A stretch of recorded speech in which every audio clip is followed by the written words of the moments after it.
Hello, and welcome to today's dev stream. How is everyone today? Hope you're all having a fantastic Monday. And yes, we are going to be doing some more work on Coppice. Hopefully a bit more successful than yesterday, where my brain decided, well, it just said nope. But I have already been doing a little bit of work on Coppice. Just a tiny bit, starting renaming things. But today we are going to be working, as we have the past few days, on redoing how linking works. Or rather, how the arrows between pages work on the canvas. Because that is going to let us do all sorts of fun new things. Our first task is to get all of our stuff correctly working as it did before. Because we've completely changed how things work behind the scenes. So we need to make things work in front of the scenes. I think that's an expression, we will see. Hope you're all doing well. Let me know how your weekend went, how your Monday is going, if you're up to anything while you're watching. And we're going to get right into the coding. I do actually have a new trick. Let me show you the new trick. So yesterday we were working on getting messages and stuff working, and I sort of gave up on that because I needed to work out how to get text displaying. Well, I've worked that out. I've also worked out how to get the audio playing. So next time that we get a follower, this should happen.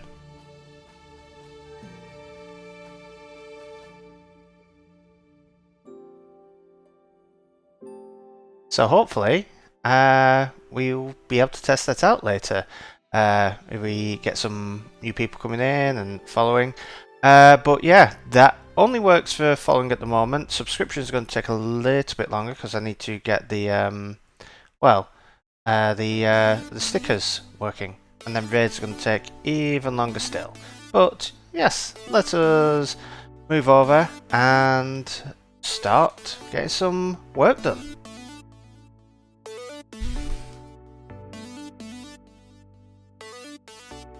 So far today I have been going through and renaming all of the stuff that talks about arrows into links. Because we're going to have effectively two steps to this. The first one is we need to redo how this layout engine link works, because at the moment this is something that is just generated by our layout engine. Because what would happen is the layout engine would take the pages and use the pages to work everything out in terms of what is linking to what, and then work out all the positioning. Now the problem is we no longer have that on the pages. It's now its own separate thing. So what we want, and it can be changed independently of pages. So what we want to do is create it so that we have this concrete link item that gets created, passed into the layout engine, added, removed from the layout engine, and so on. Well, that's a fair point. I haven't actually thought of the feature of being able to select a link to delete it. Ooh. That's something that we want to do. We will add that now. Hey Sinister, I am now pixelated. I can get rid of all of these things. So Sinister, did you see the new trick that I showed off?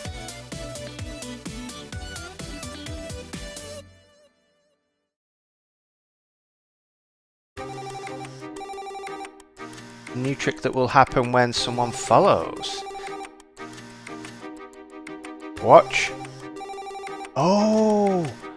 I just realised I need to do one thing. I need to redirect that to the audio capture. And then hopefully you'll be able to hear this alert too.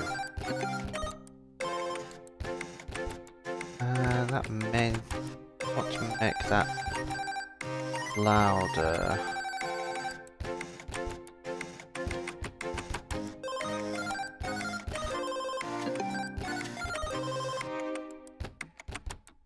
Go full 2 times.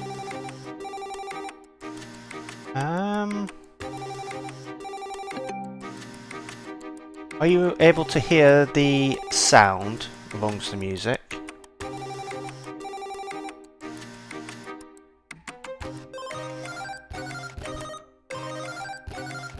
Hopefully be coming through.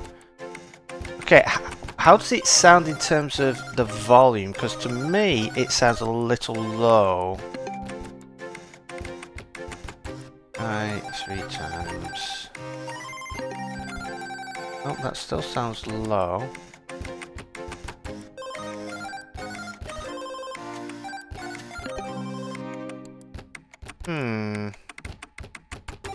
What we may need to do then is... I mean, it shouldn't be...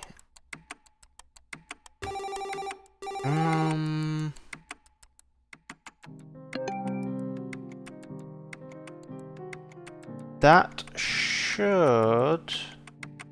It sounds alright. I think we probably... Down a bit.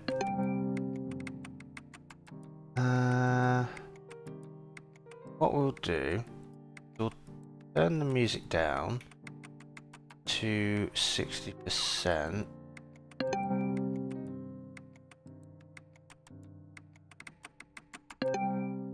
Okay.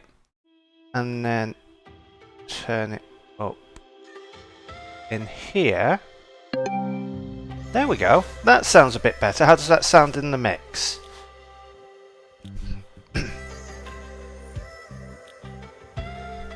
Hopefully that all... Okay. So yeah, I got it implemented. And the cool thing is, if I press this twice... You hear it once. And you hear it a second time. So if multiple messages come through. I do want to get it where it will actually take the text off the screen for a second before showing the next one, but it queues them all up. So we can do that for follows, for subscribers, for any text that we want to put on there. So, but that is what I worked on last night because my D&D game didn't go ahead. So I thought I would have a play around.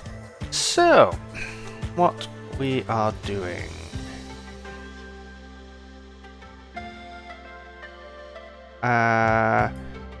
We have our link layout engine. So yes, I was saying that what we want to do is change this so that this is something that rather than being created by the layout engine and derived from pages, it is something concrete that we take our data and pass it in.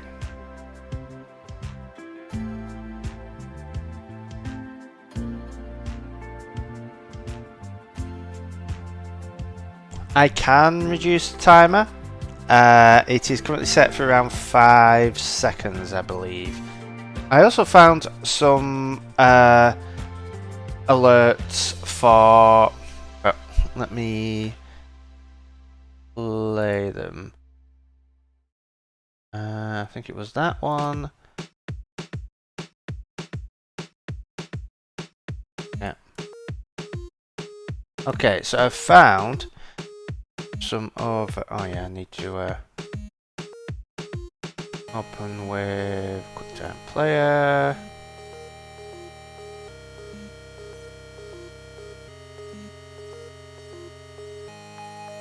Huh? Oh, there they are. And I need to redirect.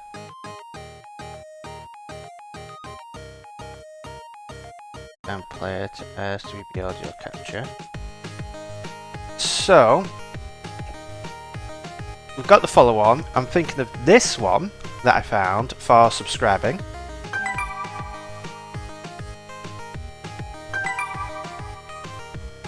Which I think is quite a nice positive one. Because that, if I do this one as well, they actually go well together.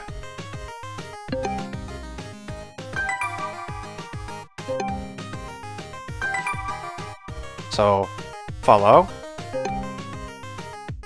subscribe, and then when a raid happens, I found a decent finding.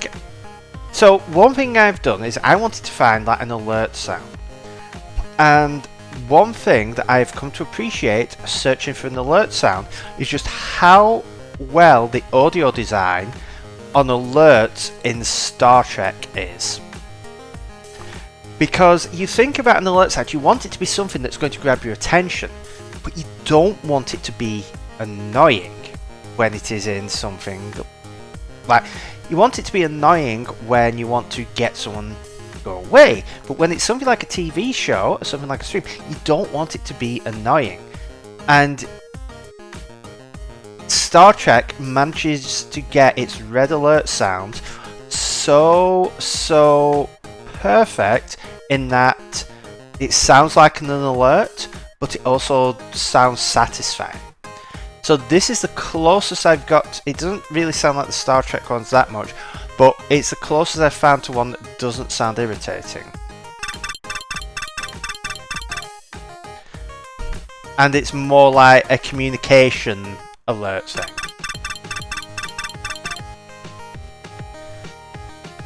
So when a raid comes in, we can have that playing and have it basically play, wait a bit, then play again.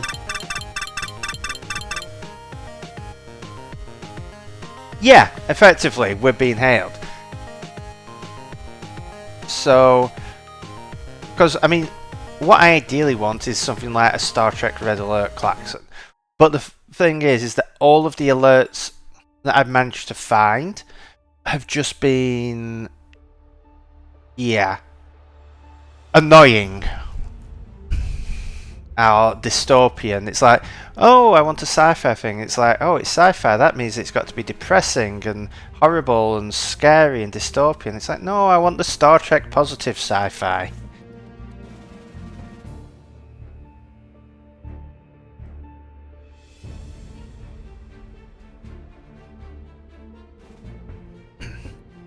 But yeah, we may work on subscription stuff later, because that should be quite fun, because I know how to pull images. I know how to get images from the Twitch API, and I know how to pull those images into Unity as a texture. So we should be okay to get people's avatars in as stickers.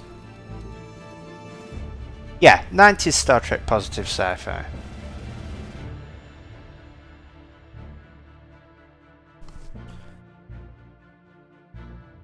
As I say, the general colour design I'm going to be going for the ship is something akin to Voyager, because I love the aesthetic of Voyager. Right.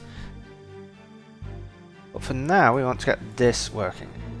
So, what do we want for this? Well, what I want to do here, later in the page, canvas page. So this allows us to convert between, because one key thing is we don't want to have this actually know about a canvas page. It is completely separate from the data model. So we have some convenience stuff here that basically initializes and converts it. So we're going to do the same with the layout engine link. But what I want to do, in fact, let's stick over here, is we're going to want public let ID UID. We're going to want public var selected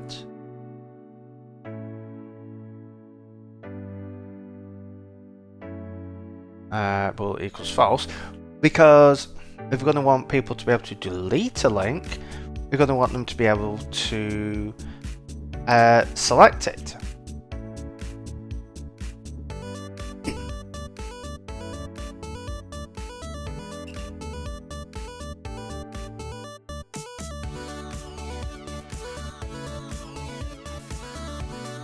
Right.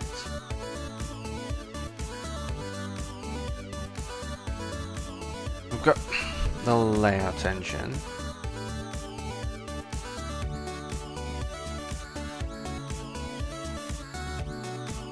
Canvas layout engine. Configuration.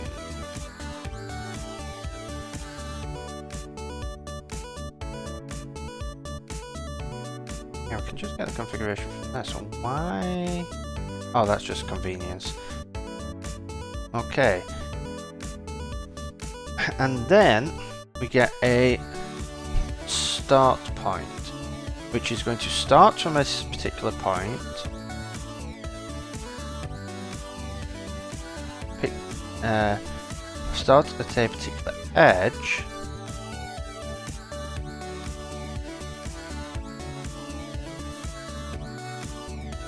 And we have the ID.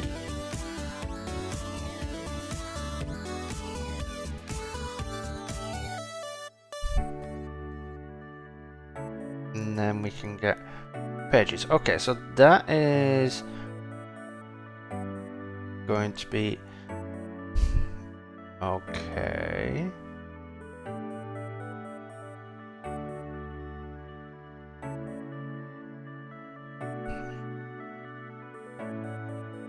But the key thing is, we're not going to pass in the start and end point. Do you mind if I share something Aoki's made? Yeah, sure. Is this something Aoki made on the stream, or is this let's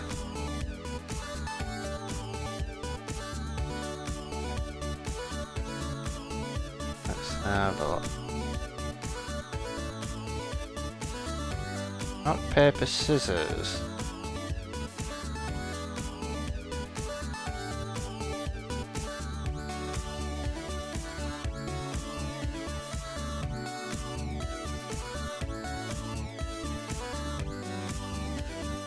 Okay.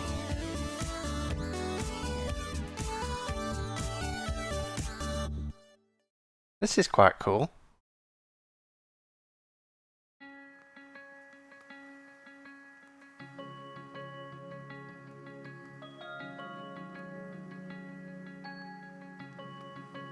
Oh, I wonder.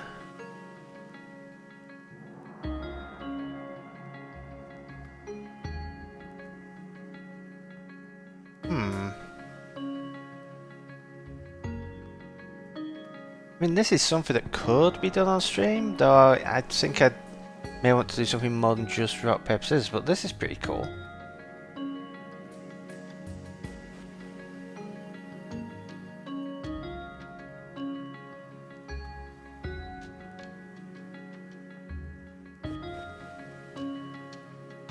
So, when has he been working on that? Actually, has he posted it in his Discord?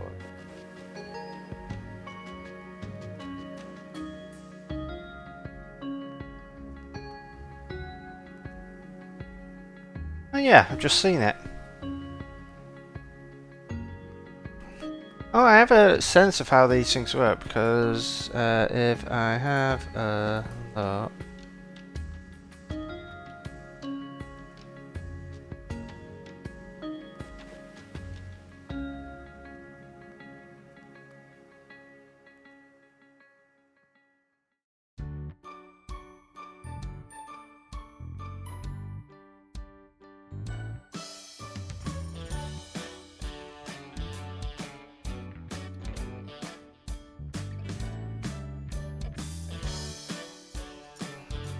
I'm wondering if there is some sort of matchmaking server that he's using for that. But yeah, it seems pretty. It's one of those things of rock, paper, scissors is very easy to implement, but doing all the matchmaking and stuff like that, that's more complex. But if he's using some sort of matchmaking service, helps simplify things a bit. That's the bit that's hard, getting different computers to talk to one another.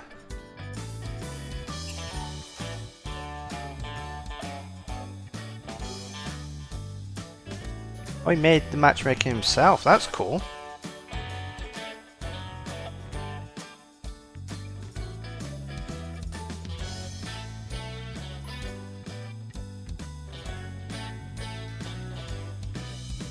Yeah, stuff like matchmaking is hard. Alright, so what do we want to pass in? So the start point and end point and the edge, they're going to be determined by the layout edge. But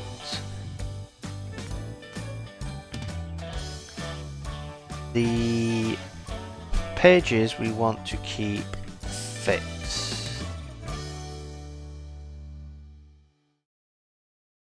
because the links are always going to exist between the pages, but we're going to want to update start and end points. So we're going to want public let source page ID, then public let destination page ID, and then our initializer is going to end up being like init ID, source page ID, destination page ID,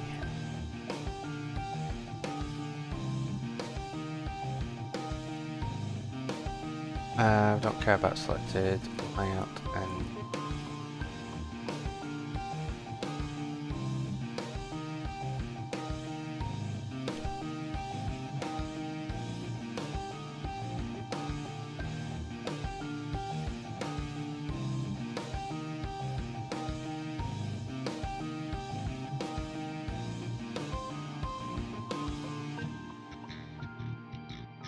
ID,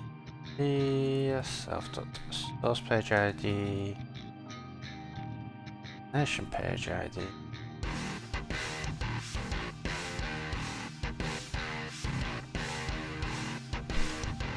Okay, and then I can get rid of that. And what I want to do is var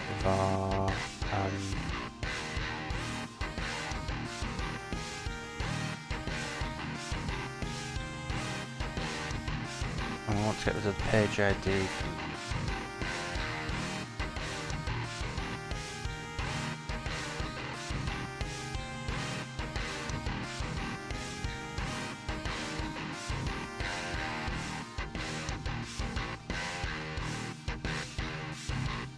top left.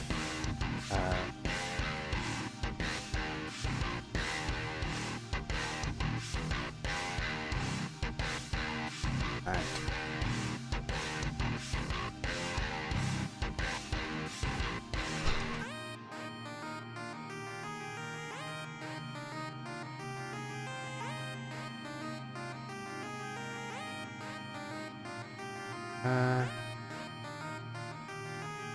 Okay, so we want source page ID,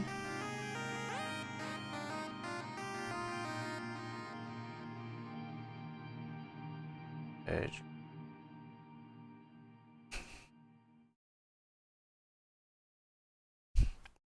start point equals start point, end point equals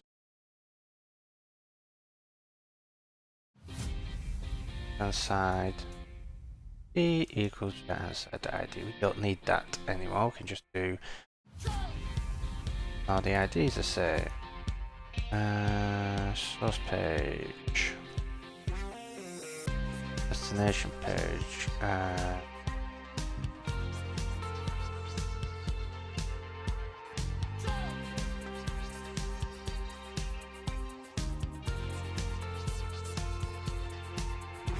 Cross point.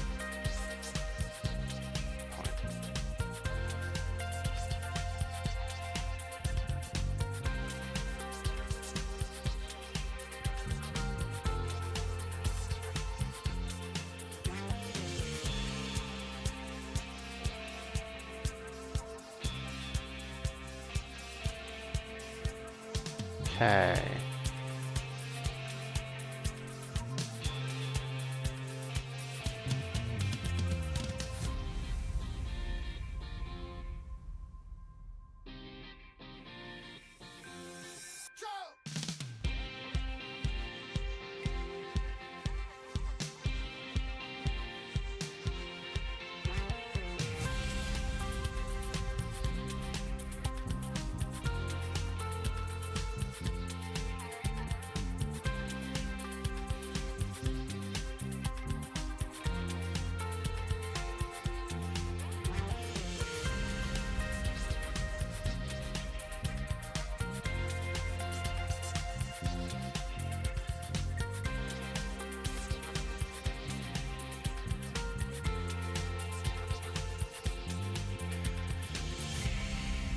Right.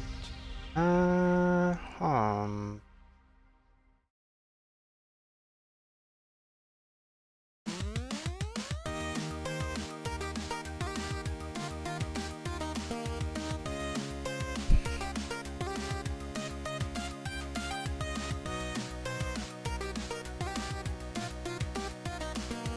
Got comparison, you can get the page, then want to get the frames, and the layout frame is the overall frame, then you want to get the start and the end points.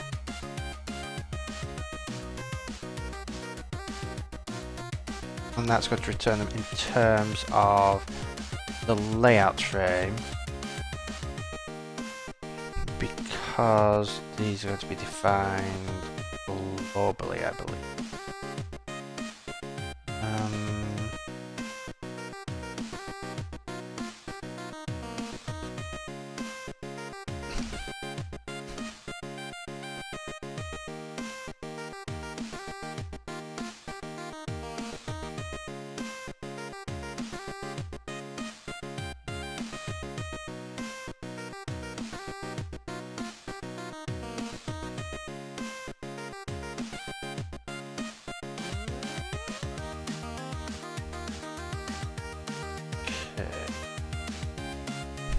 Let's build and see Joe.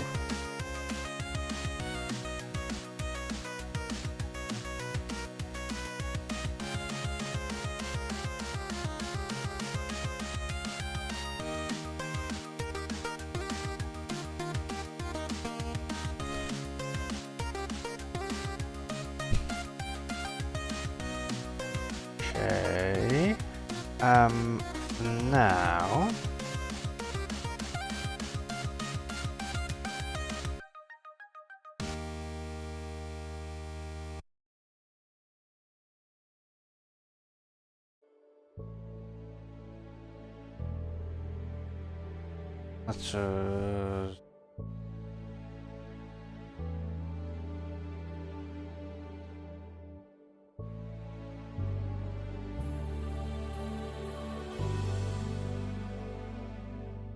Let's clean bill.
comment that out.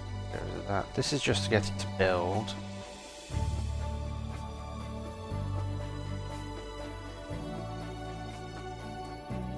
Because again, we're not going to be effectively rewriting most of this.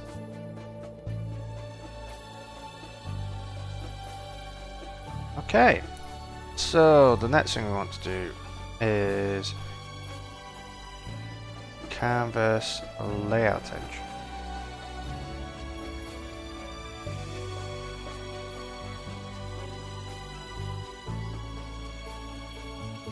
Alright, so what do we have here?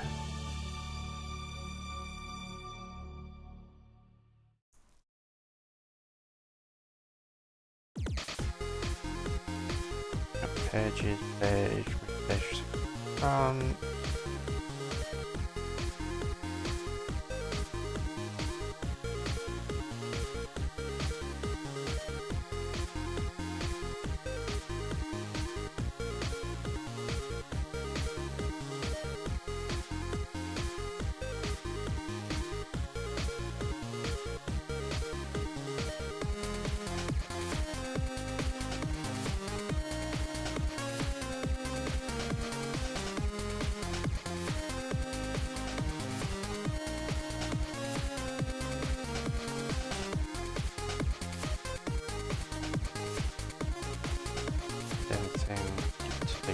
Protocol, I don't think we do.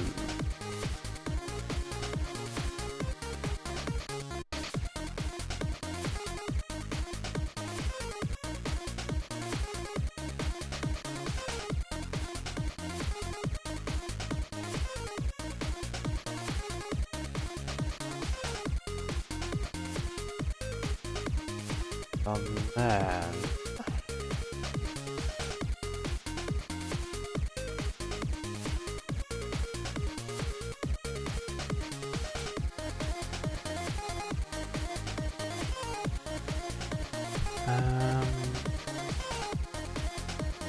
the canvas layout go down to here.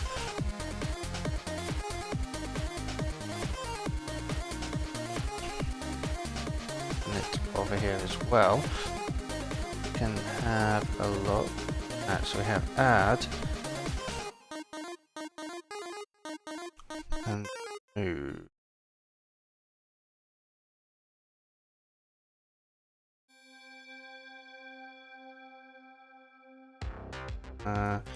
So click. Oh no, we've got public private set links. Want click links.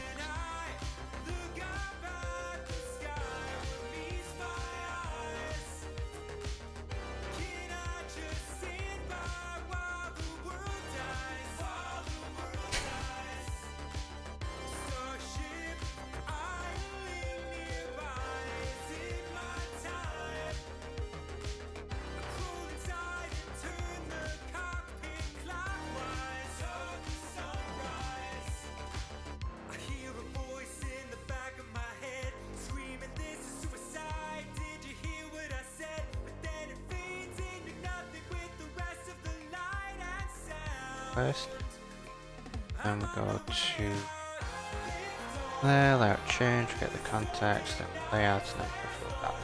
Okay.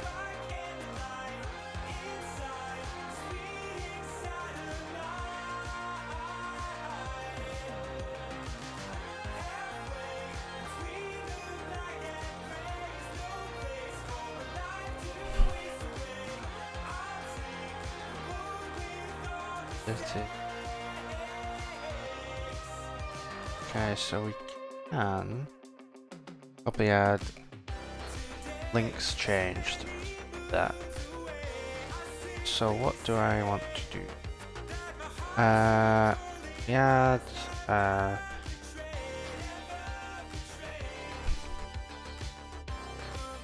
remove. Where do I want to call these from? Where do we call the add page from?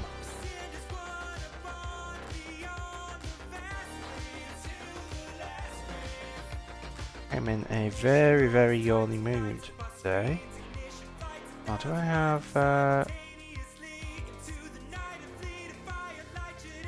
Go, sweet back. Colours. So this shows us everywhere that it's colours from, which very annoyingly includes unit tests.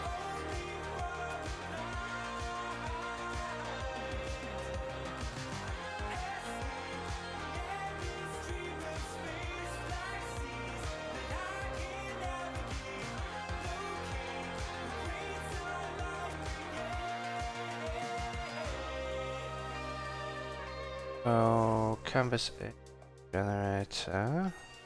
Okay.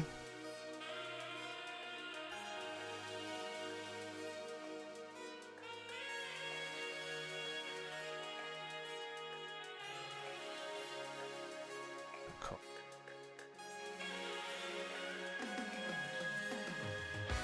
Page.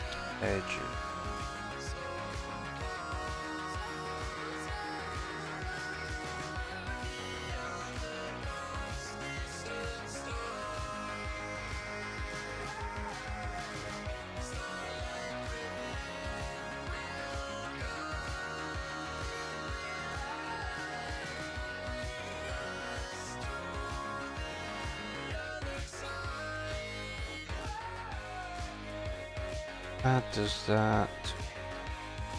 Moves them from layout engine.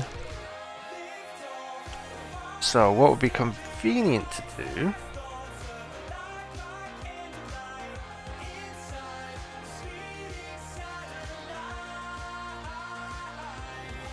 is to add something to that. That is that. Yes. Added, remove, changed. Right, so what we are going to do is in our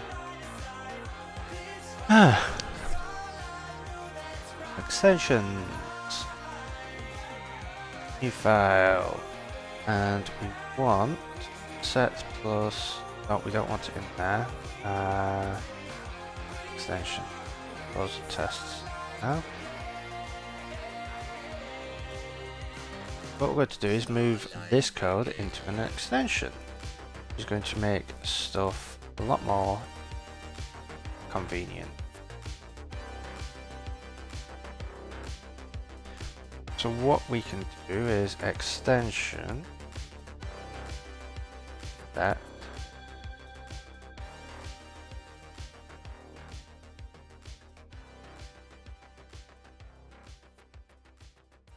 and what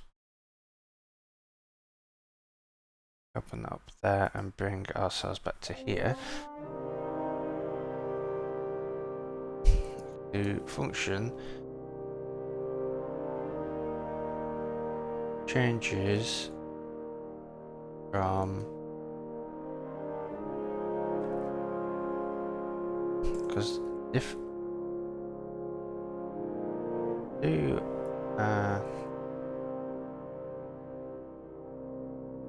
pages dot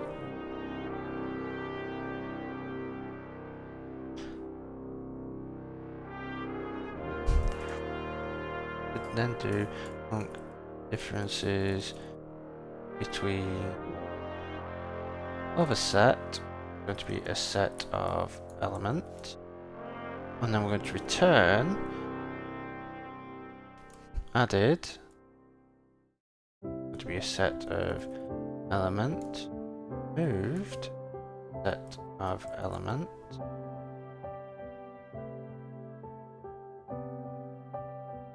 changed set element.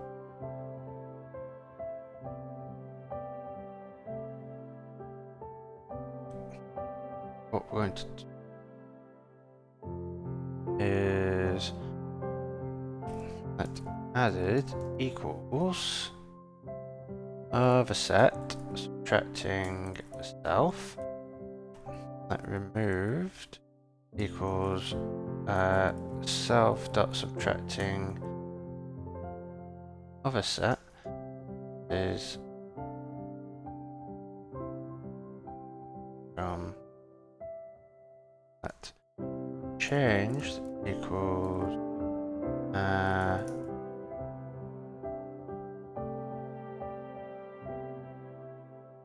other set subtracting added. So we get the other set and subtract everything from ourselves, and then we can see, okay, what has the other set added compared to us. We can take ourselves and remove the other set and see what's remaining in ourselves, and that's what is going to be removed from the newer set.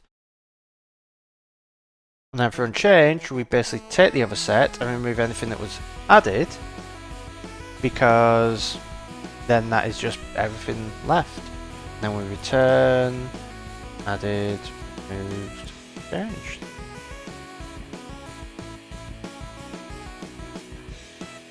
And then what we can do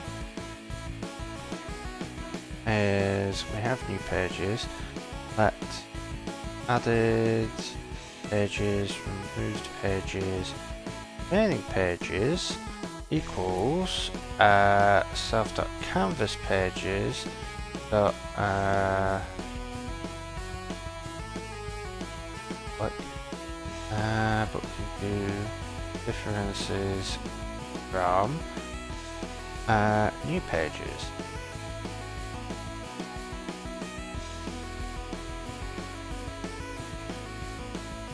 And we can delete that, and that's now a nice one-liner.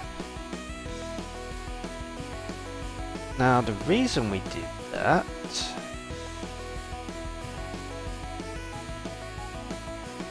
is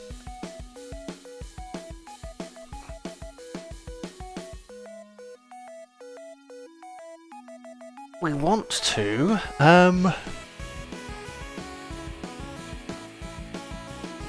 also have all of this work on links. So we don't need selected canvas pages. We want selected canvas link, and we'll just have a single selected link. Close, don't care, that would be like remove canvas page, add, paste, disable. This page, new page, add page. There's a lot with new pages. Feels like they're the key part of the entire app.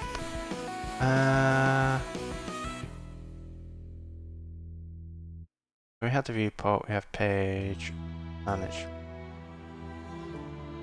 We have thing, we have theming.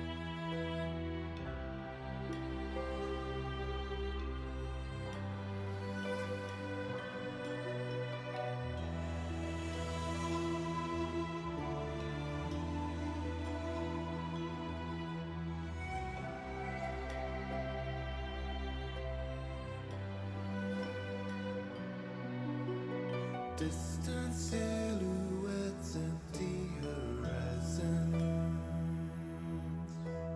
Sing a still duet, affections tighten.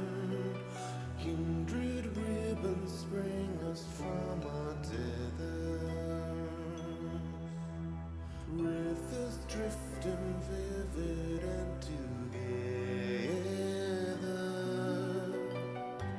Stay by Canvas my link. side. Soft songs in harmony. Stay by my side. Companions kind now, you and me.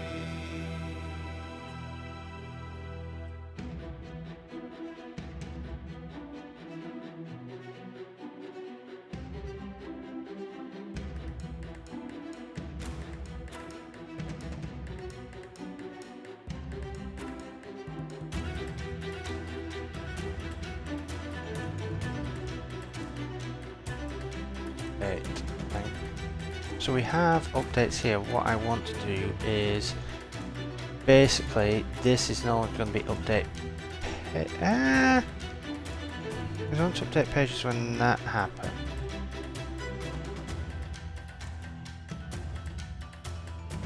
Probably do want an update link. Probably going to be similar.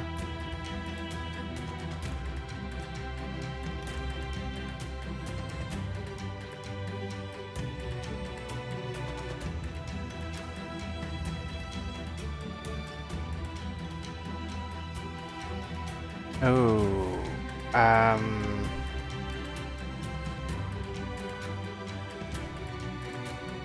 that's a good point.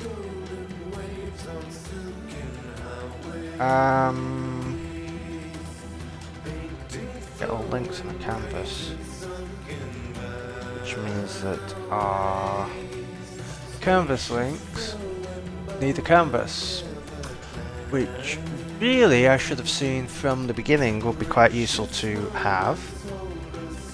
Okay.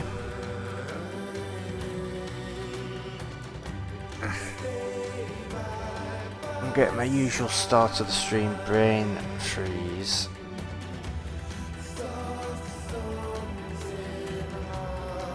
Right, let's push through this. I'm gonna get this done. I'm gonna wake myself up. A canvas link needs model object reference to a canvas.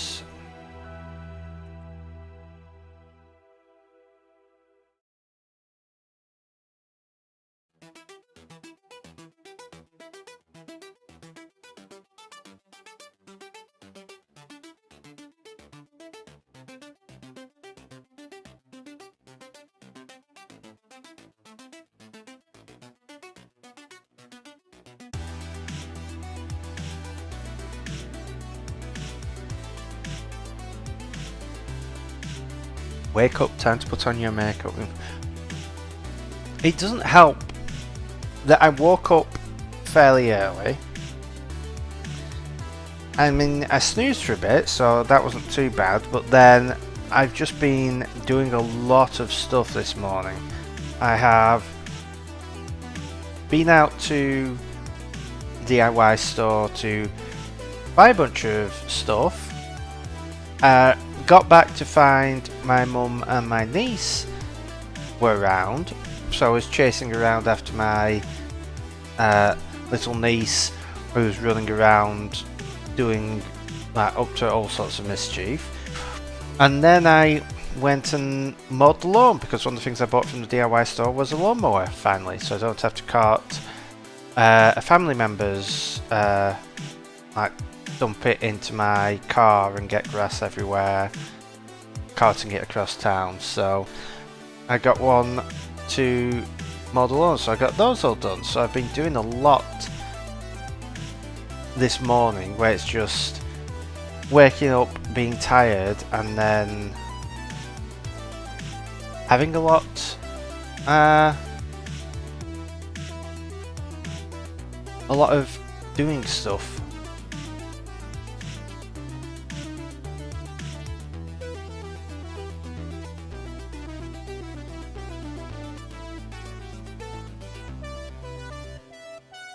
And thankfully I managed to time mowing the lawn perfectly, where I managed to get the new lawnmower set up, mow the lawn, I managed to empty the last bit just as the bin men came, because it's bin men day, and just as they came, managed to put the last amount in the bin, so it all got taken away, so it's not all, I don't have grass clippings sat in my bin for 2 weeks.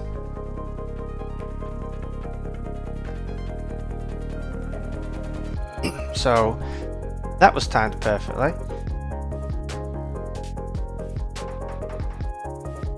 Right. So canvas links, how's that going to there, bar.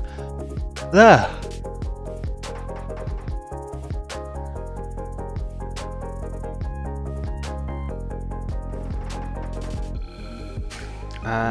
Static let canvas. Use model plist key, raw value. Canvas.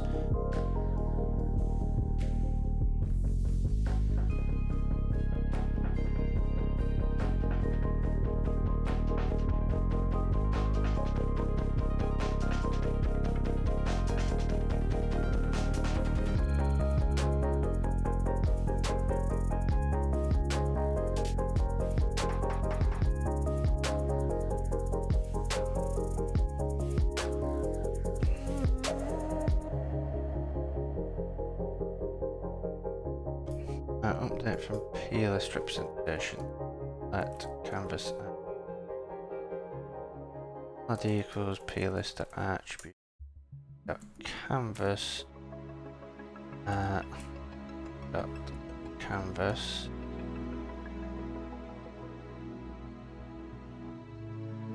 self dot the canvas dot model ID equals canvas ID.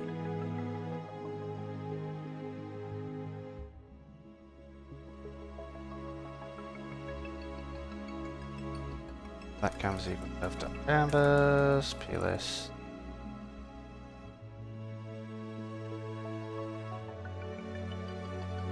D.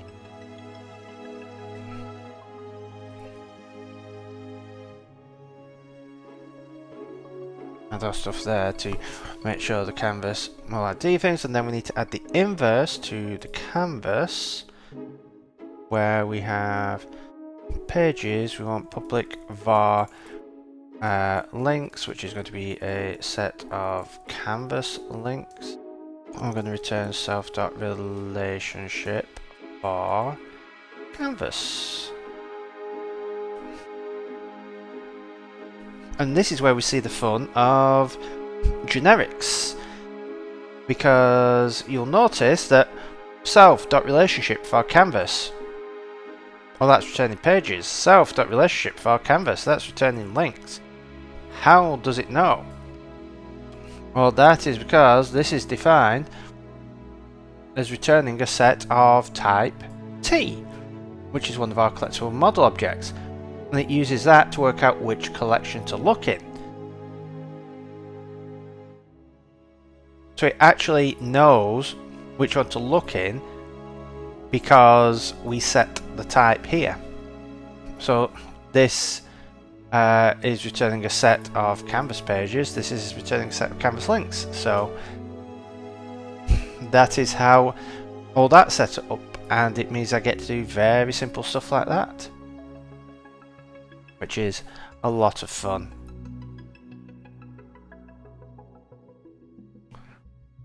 So now we can go back to here, get links, and a new links, and we're going to do private. Is it private or is it public? Private set.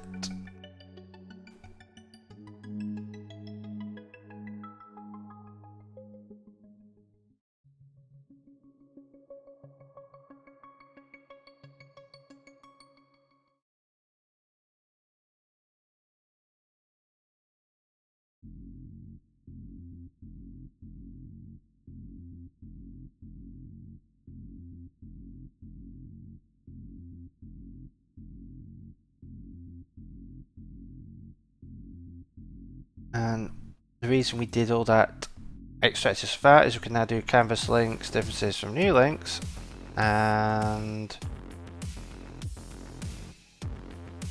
get the same thing. Add links,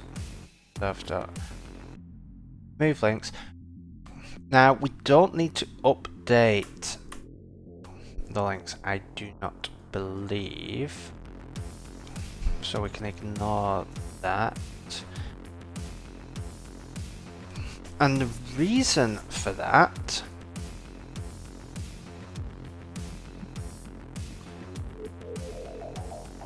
is when we're updating the pages, what we are effectively doing. If a page has been added, then it has been created at a certain location. We don't need to change anything. If a page has been removed, again, we don't need to change anything on that page. However, if a page hasn't been added and been removed, then what we want to do is go through and update our content tray, because we go through and get, I believe, yeah, we got our layout engine pages, and we update the content page there, because the content page may have been changed. Now, the difference is, while a page stores its location, a link does not. And the reason for that is the location of a link on the canvas is it's going between two pages. So it depends on the pages. So it doesn't need to update anything. Like, the only part of a link that realistically can be updated, they can be added, they can be removed, but the only thing that can be updated is the position, which is not stored. It's all in the engine, so we don't need to update it. We just need to add and remove.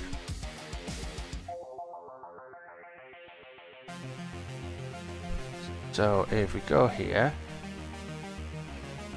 let's do remove, because remove is easier. Let IDs to remove equals canvas links map id.id.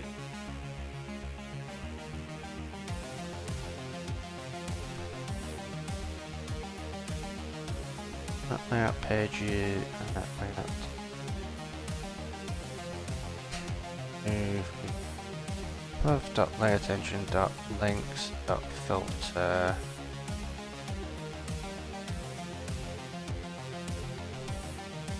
Is to remove the love.layout engine.remove.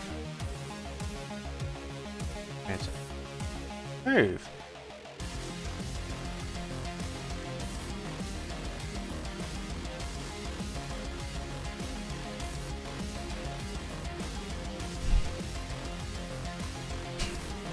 And then guard.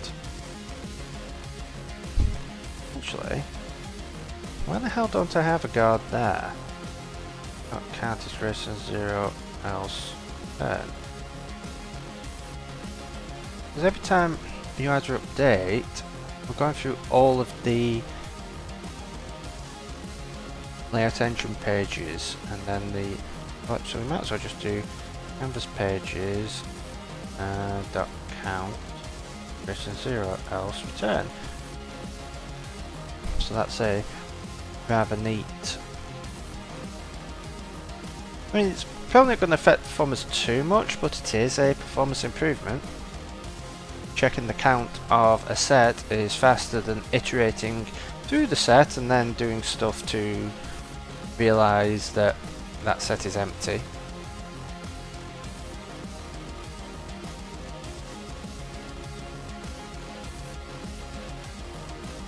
Right, so I want to make sure that we have enough links.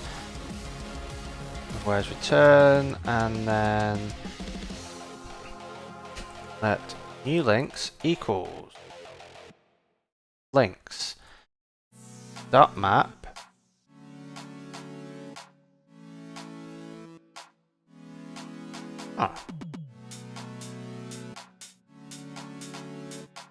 Why am I not using the convenience map? id.frame, maintain aspect ratio. Add setting that. Probably because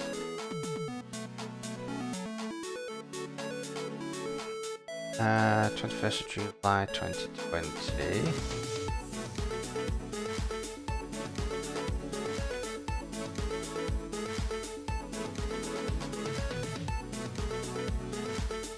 But the rest of that was done in May 2020, so it's probably because I didn't have it at the time. So I should be able to do this page $0, and that massively simplifies that. See, this is nice thing. The nice thing about going through old code is you can discover all these things. Like here, map, I can do just $id.uid there. Update stuff as you have learned additional tricks. So we want this, and it's going to be mapped by layout engine link, and we're going to do canvas link $0, and that is not going to compile because we have not implemented that yet, but we will do.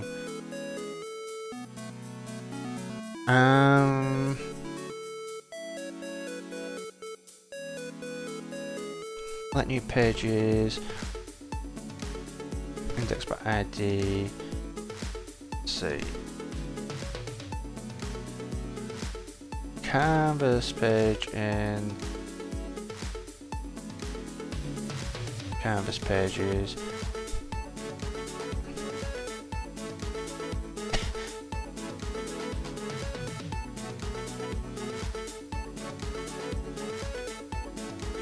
That's certainly an error.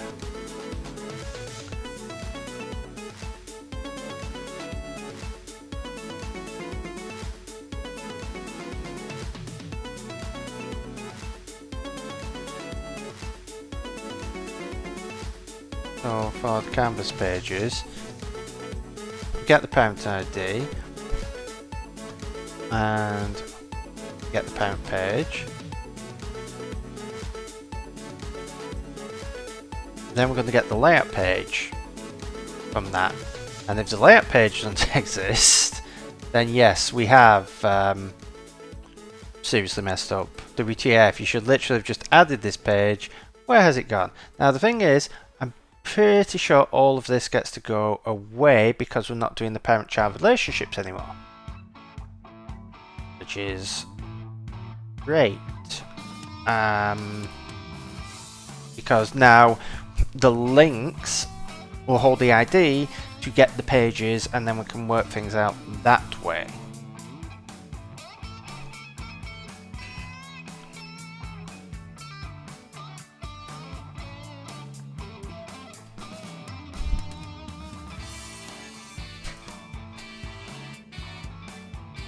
So we can basically just do self.layAttention to add links.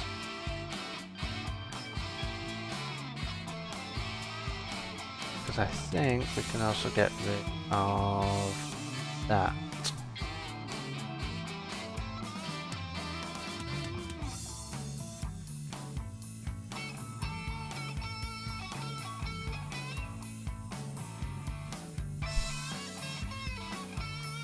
Should be no reason to have any of that because, yeah, there's no reason for a layout page to know about its link.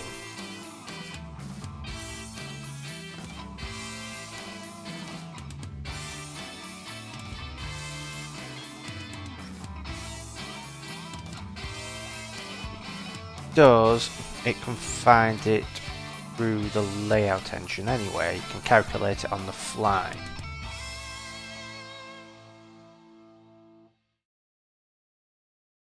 Okay, next thing.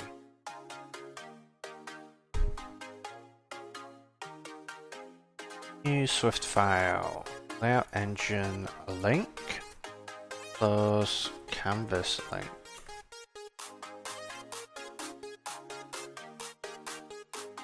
Extension layout and link.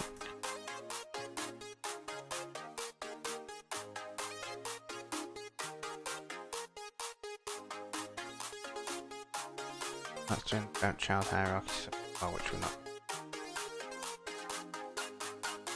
Okay. So here we can do a public convenience init canvas link, which is a canvas link. and then it's going to do self.init, canvas link.id.uid,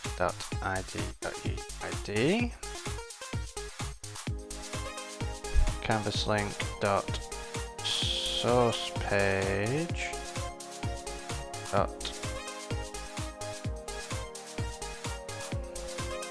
id, canvas link dot destination page dot id. Now what I'm thinking is, what we're probably going to want to do is make this like that, so that we can do guard let source page equal canvas source page let destination page equal canvas link dot destination page, else then nil, which means that we can get rid of that, we can get rid of that, but this we need to make into a, not that is page, this one we need to make into a compact map, because that will remove any nil. Because if you don't have a source page on destination page, then we don't really want to draw it.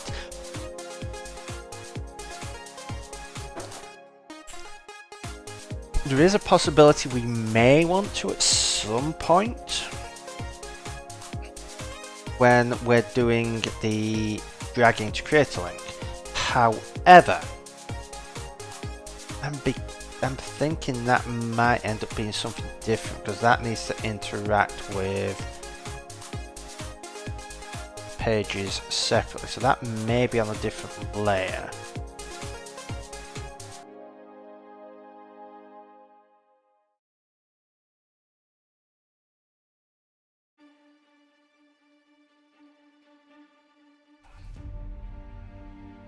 And that is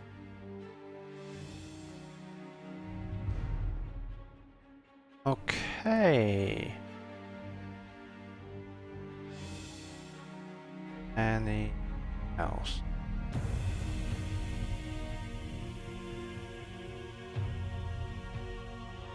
Help move. Cool. So canvas observer. If canvas dated, then we want to self update links, and we also want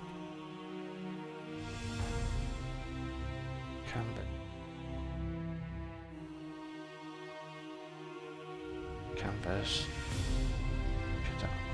activation.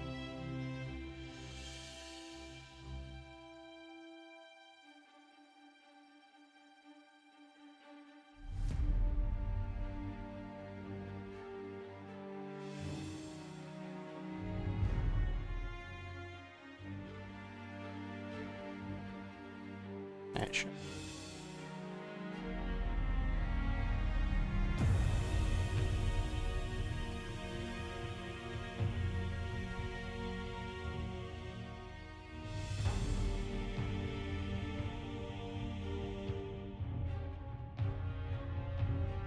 Further.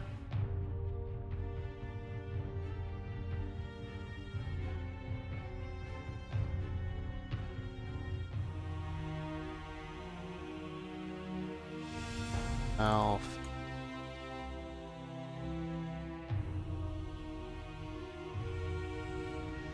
update links. At some point, I would like to explore converting this to combine, but the problem is,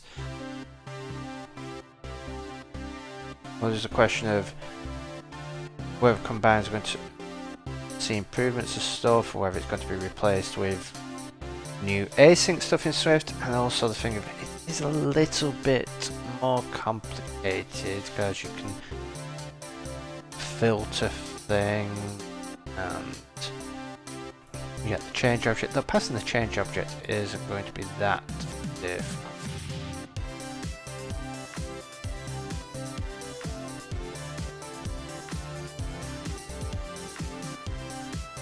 You just need to make it a publisher, and then you can go for the publishers, and the publisher could determine whether it says that. Yeah, I suppose it's possible.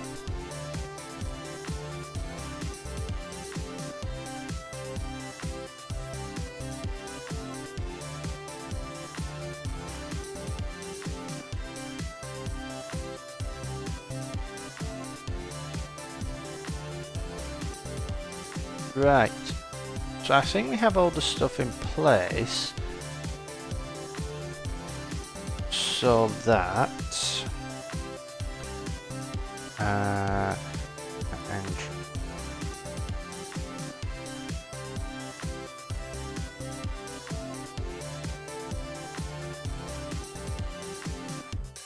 get managing arrows where we can print out adding links.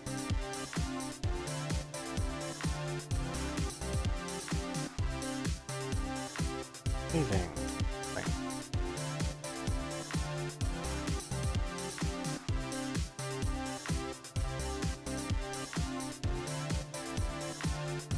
Let's see what happens when I build and run.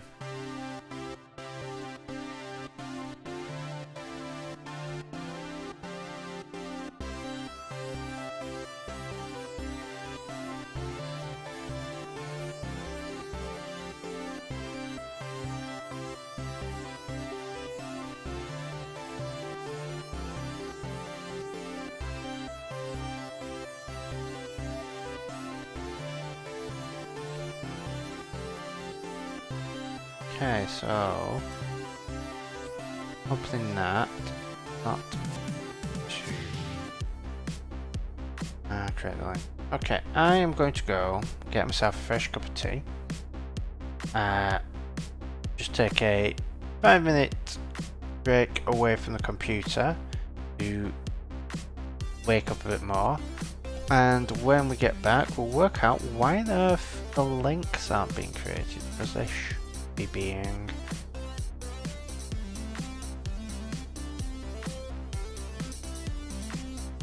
But yeah, once that is done, then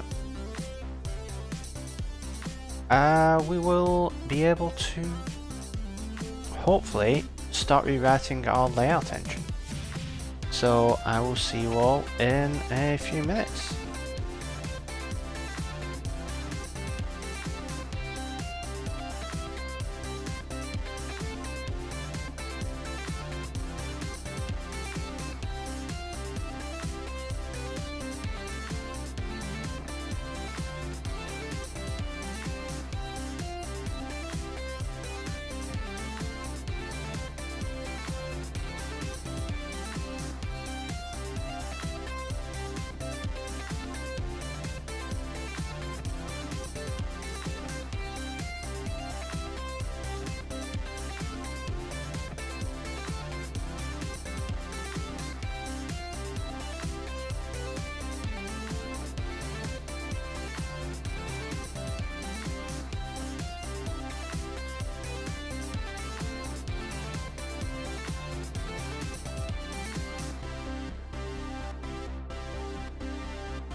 Okay, I am back with fresh drinks.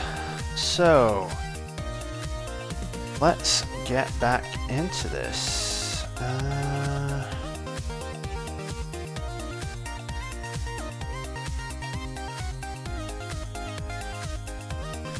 So, we're wanting to know why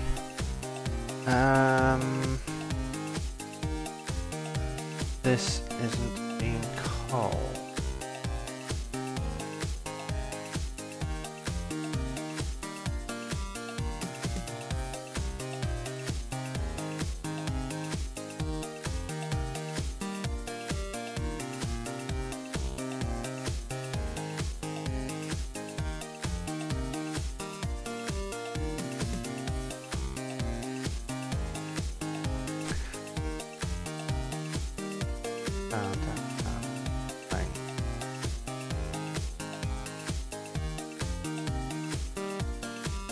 Add page.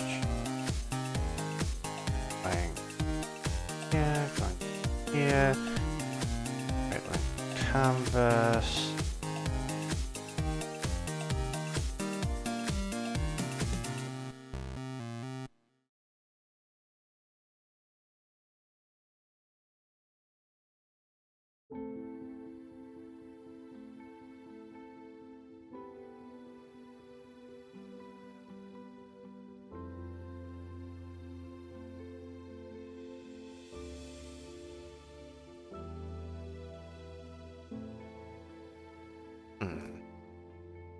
Oh, because we're not setting the canvas.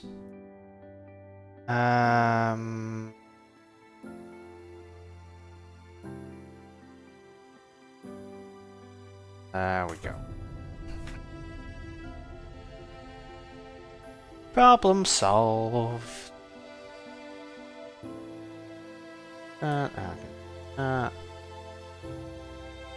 That's there. Adding links. Adding links. Don't have deleting links because closing a page does not currently delete a link, but progress.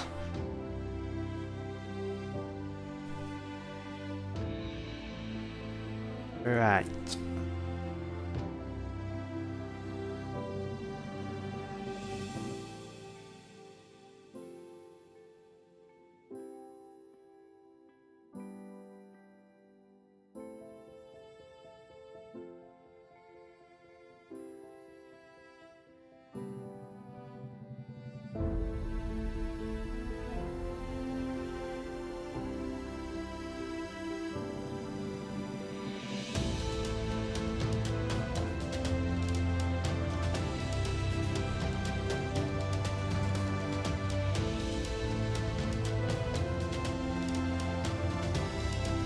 So get to the point where they're being added. So what happens when we add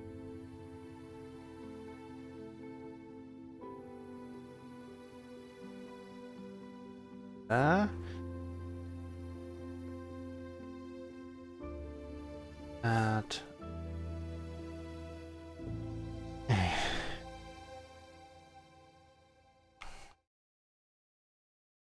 so the weather forecast for this week looks warm. It's supposedly going to get up to 27 degrees by the end of the week. So we'll see how that affects streaming. 27 degrees should be okay. I may need to keep the windows closed, but hopefully we should be good. So, oh, it's not going to be as hot as last time, Kieran. It's going to go a bit longer. I mean, having a look. Actually, well, it says it's potentially going to get up to around, well, looking at another app,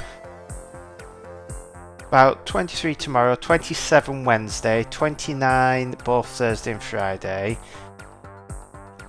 28 Saturday, 25 Sunday. So it's going to peak Thursday, Friday, but the key thing is the lows.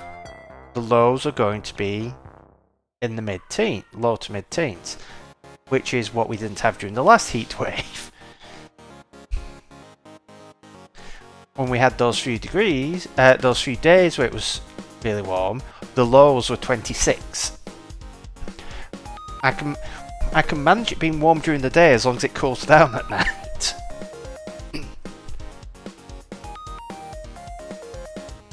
Well, yeah, we'll see how it affects streaming. Friday's one of my off days, so I'm going to be probably doing bits and pieces around the house and not much overall. And we'll probably be yeah, having a look at other stuff. So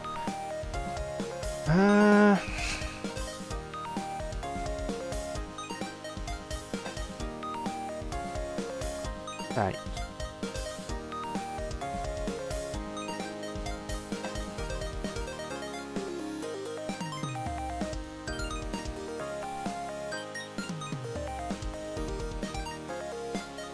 God, links.count, there's 0, else 1.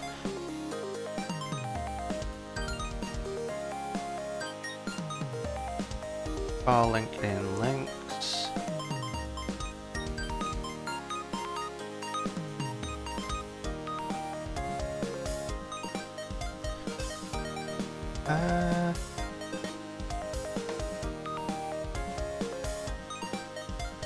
Let's do a page just in case we or at least it makes this into a fairly constant chat.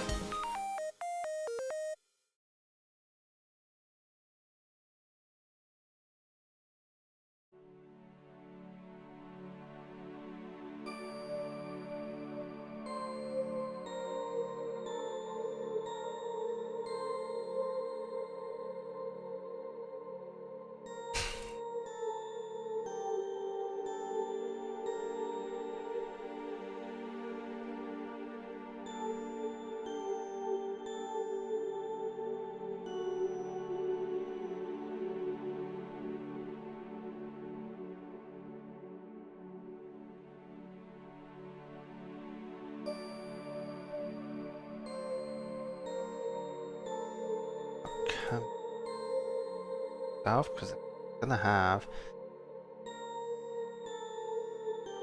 another layout engine. Here's the link layout engine. Self.links.pen link self.link ID.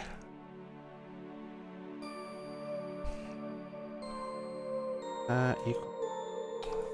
Am I typing?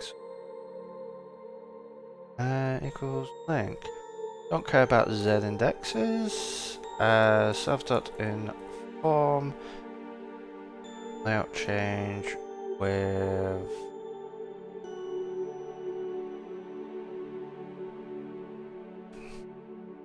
do we calculate the canvas size for links? Shouldn't do because they should always be within the canvas size.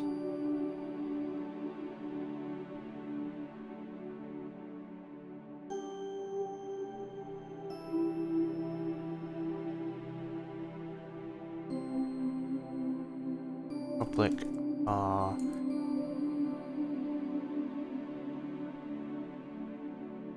false.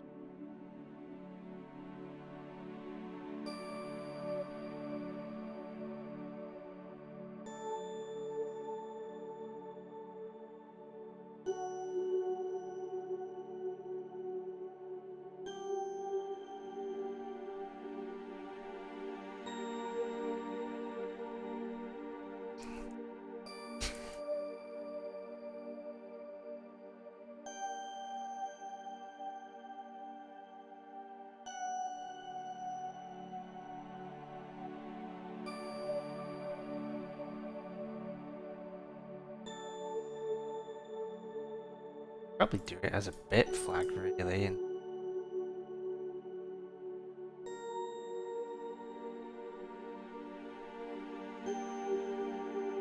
okay.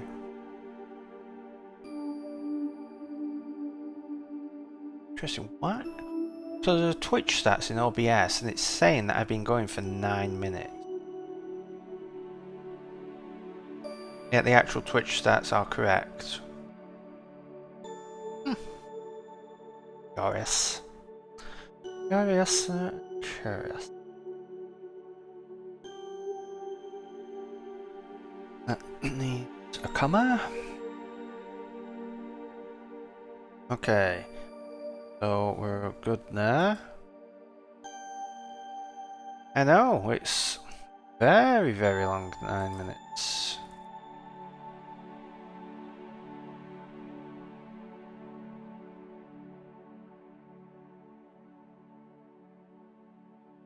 The thing is, a lot of Twitch's stats are generally terrible. Like, if you go and view the viewers,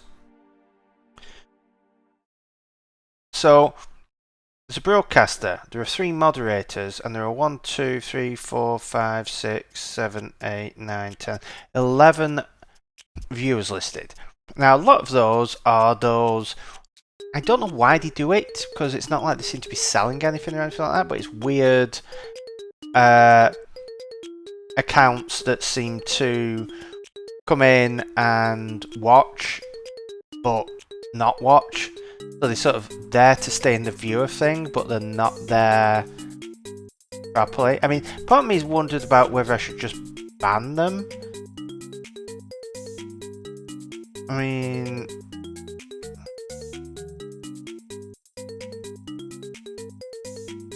yeah, it's just while I'm offline, they go do stuff. And yeah, Commander Roots one. Oh, I've got one here, Sony PlayStations, unofficial, celebrating the history of Sony PlayStation line of consoles. I haven't got any streams. The about is just a picture of some PlayStations. No schedule, and all they do is, while I'm offline, do something else. So it's like, I may go through and ban them at some point. But the thing is, they don't seem to count towards the viewer count.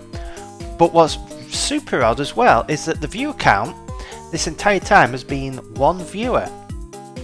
So there's all those people supposedly watching, but I know there are 2 people watching at least. So it's just like, I don't, unless it's just something of you have to be interacting with Twitch at the precise time. You probably don't notice it as much when you get bigger apparent counts. So, well, I mean, Sinister, you and Kieran have never really been seen in the same place at the same time, have you?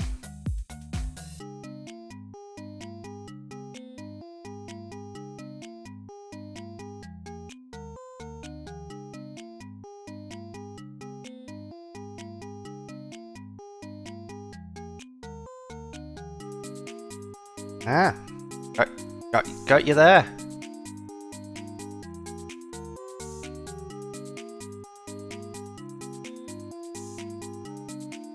Right, so removing.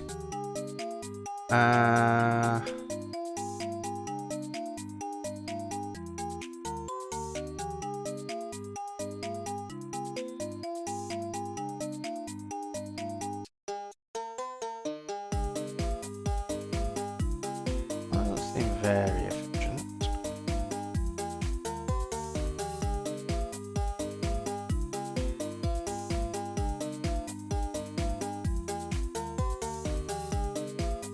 Well, no, I suppose that is a bit more efficient. Stuff.links, stuff.links.filter. It all depends on what you are.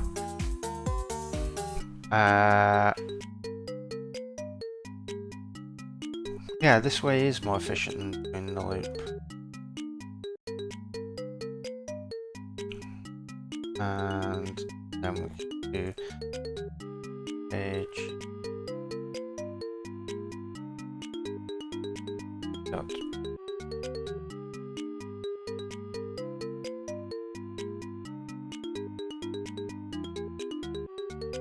You just avoid dimming, yep.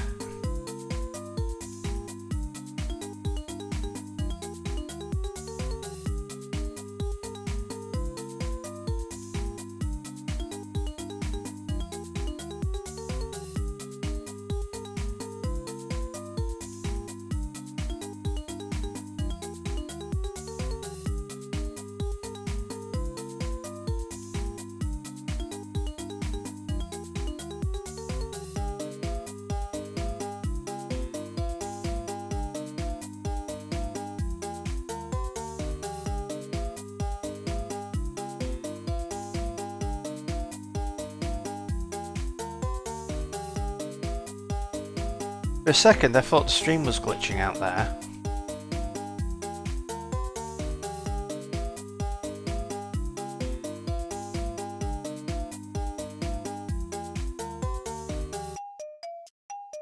It just ends up being a bunch of bugs that have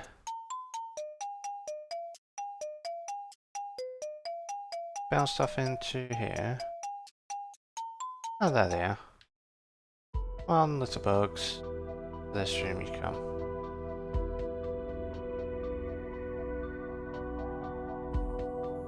Ah, okay.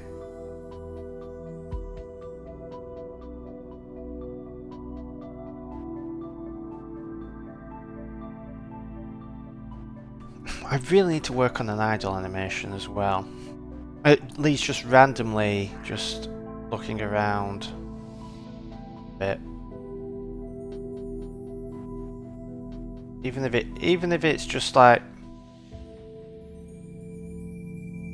just looking around like this, and then just looking like that, and then after a while it will pick another position, like go back to normal, and maybe look somewhere else, and then go back to normal.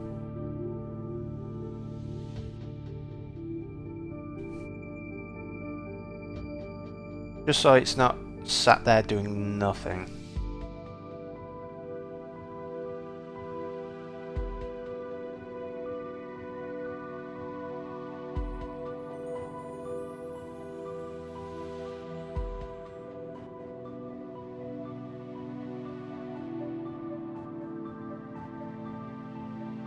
Maybe I could have it just bounce up and down a bit on his wheel or something.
Alright, so we're moving at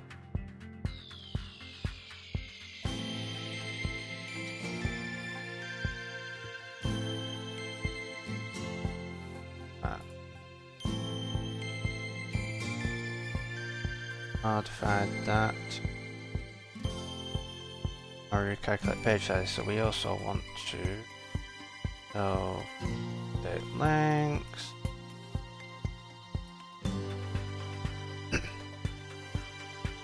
Self-update.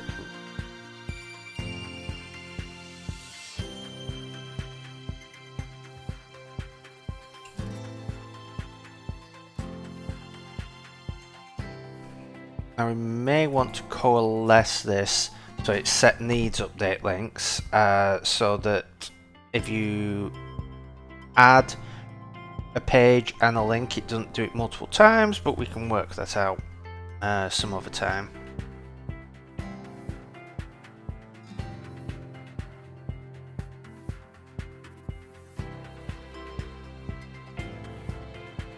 Right.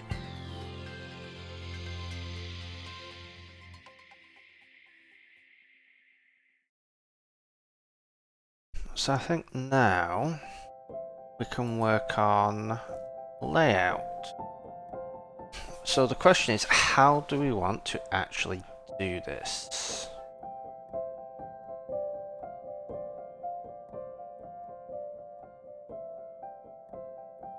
Because we create and we go through and we calculate all of the arrows every time we want to do this, and we can be more efficient. And I think we're getting to the point where we want to consider being more efficient. So we could keep it around.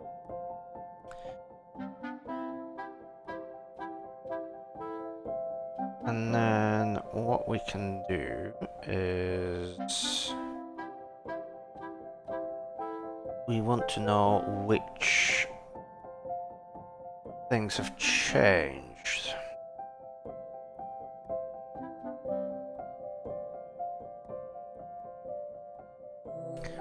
So you can add links, you can remove links. Removing links is easy because they're removed, they're not going to be drawn anymore. Added links, again, is easy because, okay, we've added the link, we just need to lay out the links that we've added. When you move pages, we just need to update all links on those pages.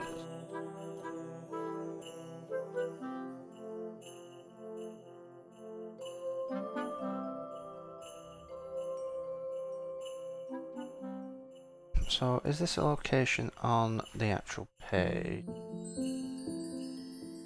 Arrows in mid.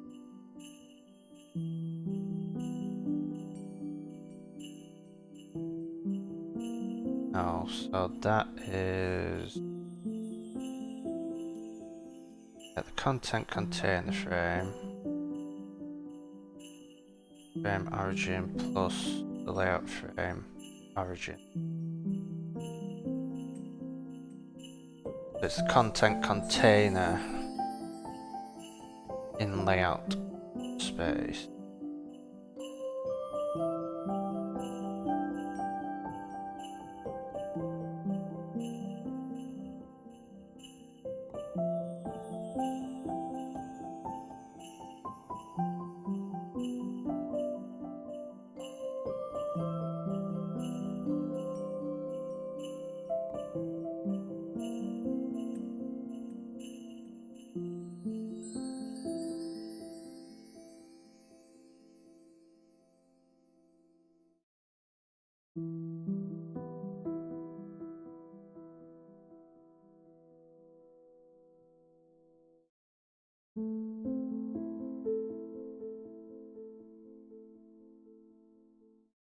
So really this stuff here, what we want to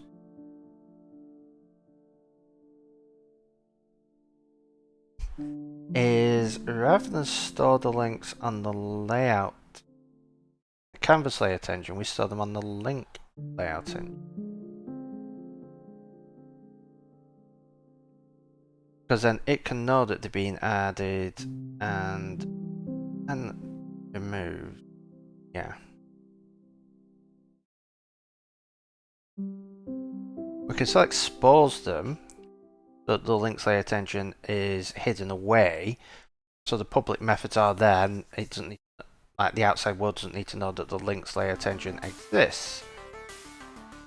But if we store them on there,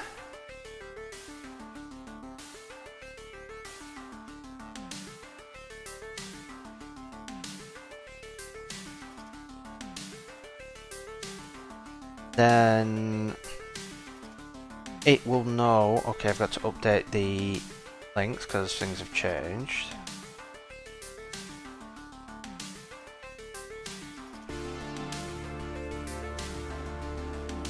And it's just recalculating stuff.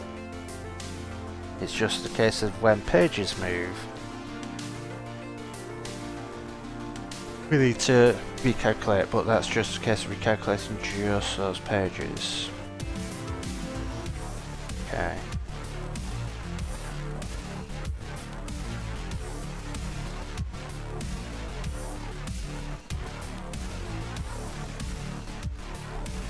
Yeah, my brain is just not working today. I'm not anywhere near awake enough, which is annoying because it's the second day in a row. I wish my brain would actually engage and get some working.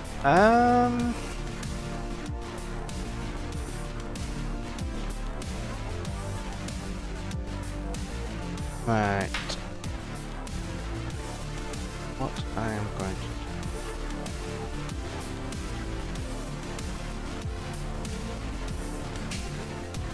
I'm told that out.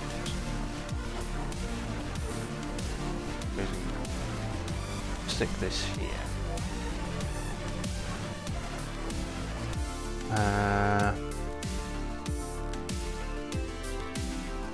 And then what we're going to do. Click it.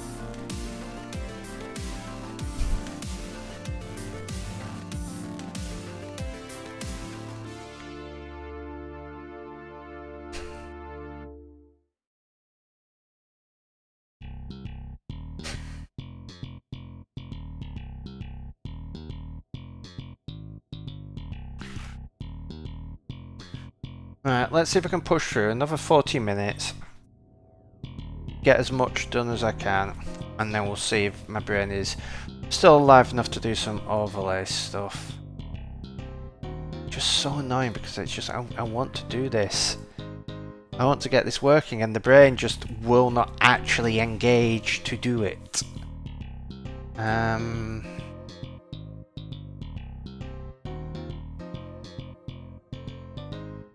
Okay.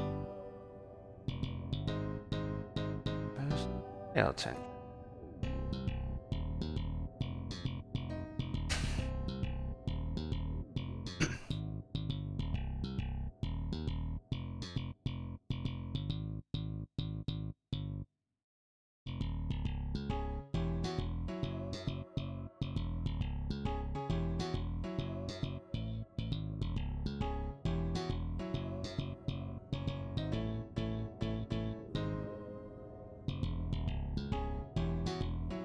Calculate.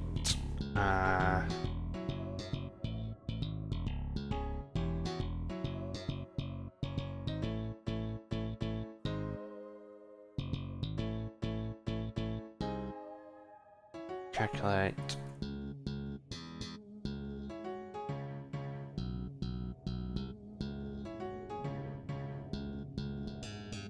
Change.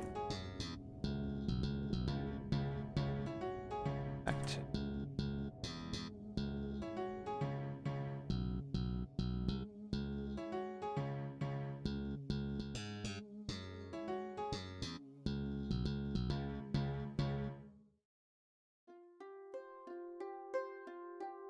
Right, so for removing, we can just inform of a layout change. There's nothing that has really changed that. Then,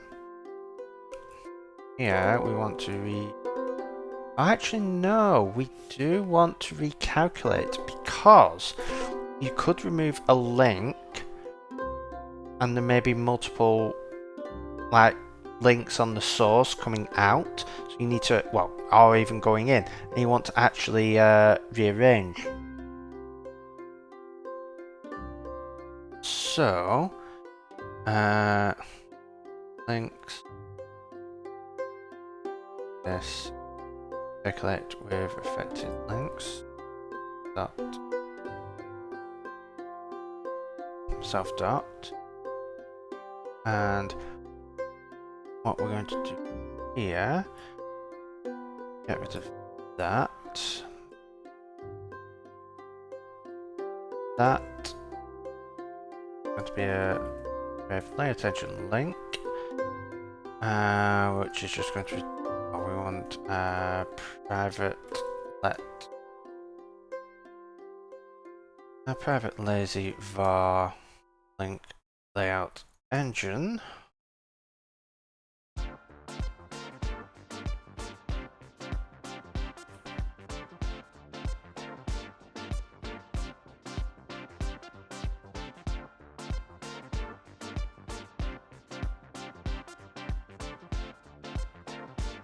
That's going to be stuff.link layout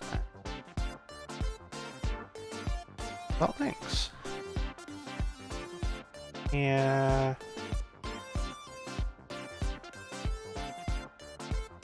Of dot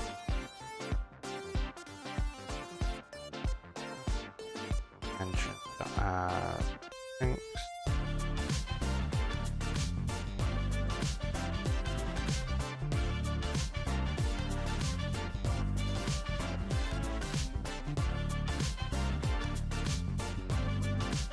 And we don't need update link.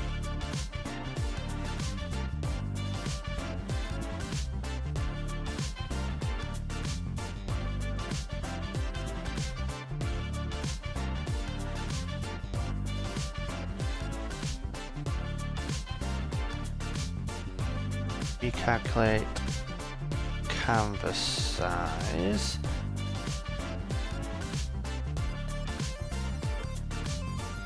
I don't think we need to recalculate the links at this point. But here we do. So when we have modified pages, do public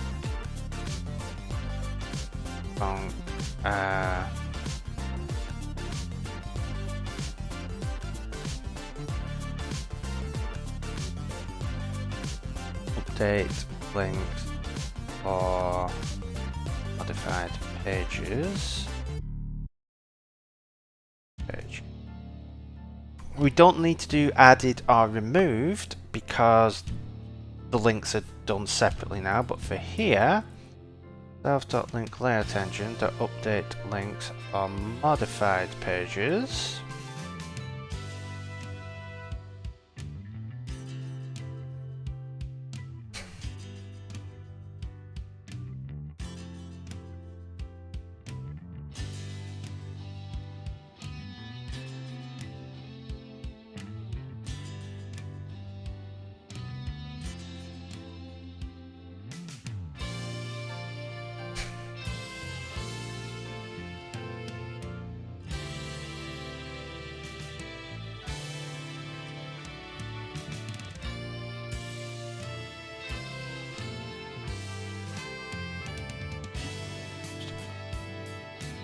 Change that.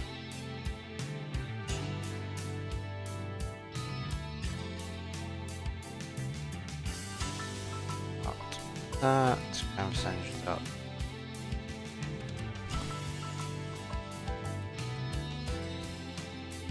Okay.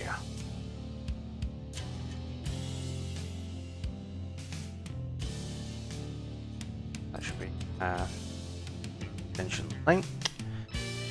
Right, so what we want to do here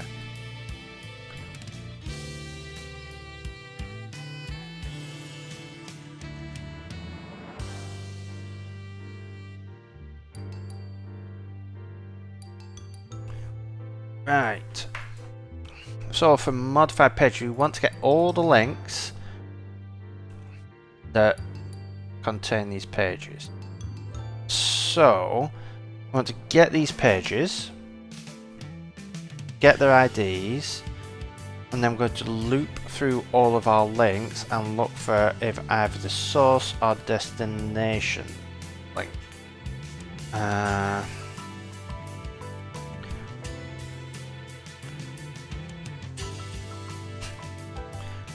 So let page IDs equals modified pages dot map ID, and then we want that affected links equals links dot filter so 0 dot source page page IDs dot contain 0 dot source page ID or page ID that contains $0 dot destination page ID. Now, unfortunately, this isn't particularly fast, but if you are, you would have to have a lot of links and pages and be moving a lot of those pages for it to be slow.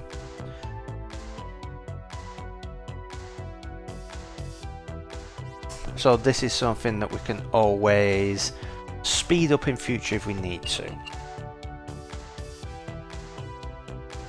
We can cache various things, we can restructure things and basically sacrifice memory to gain CPU time. Because there's no way getting around doing what we need to do, which is we need to go through all the links and see, does one of these properties appear in the modified pages? No way around that. It's just a case of how clever we want to deal with it. And for now, we're not going to be that clever. We're being clever enough that we're bothering to check this, because if you move one page, then you don't want to recalculate every single link on the canvas. You just want to recalculate all the links going to and from that page.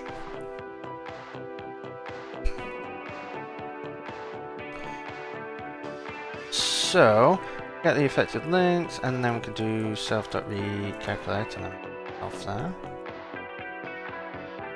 With affected links. Okay. So when we add, remove, or move a thing, I'm going to do that. I'm going to print update affected links.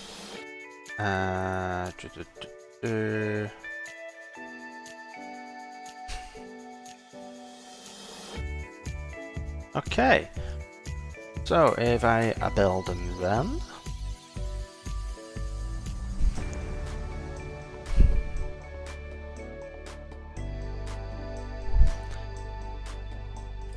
right, let's just add another link, third page, and this is going to be fourth, which is going to go to okay, so I can delete that. So I can open that. We've got a link there. Update affected links. And that is updating that link.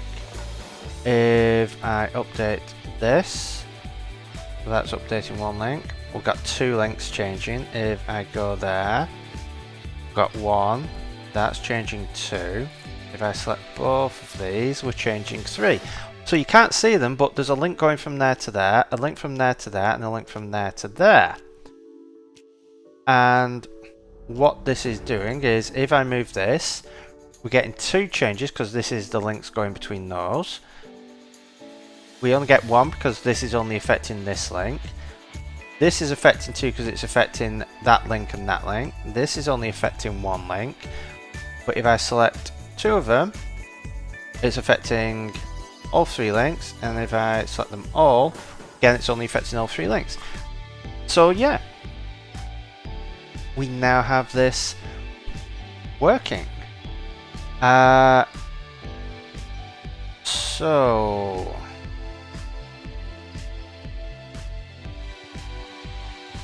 what can we review? process vertical points along edge, we can probably reuse that.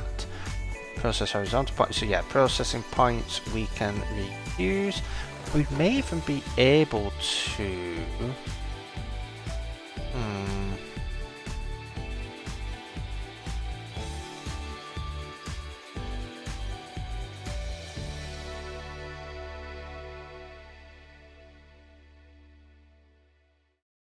Calculate arrows. Page. So no, that... Right, I think what we need to do is work out what exactly is the algorithm here. So we have our affected links. So we need to iterate through these links. We don't care about anything else, they're all staying put. So it's just the links in the affected link. So we're going to iterate links.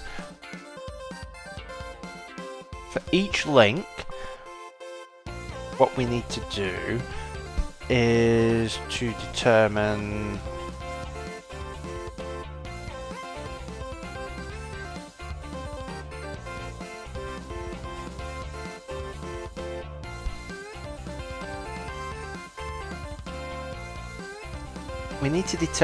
its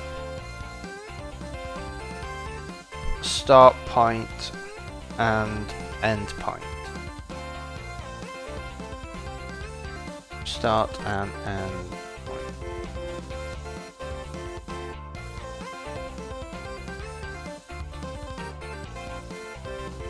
Okay.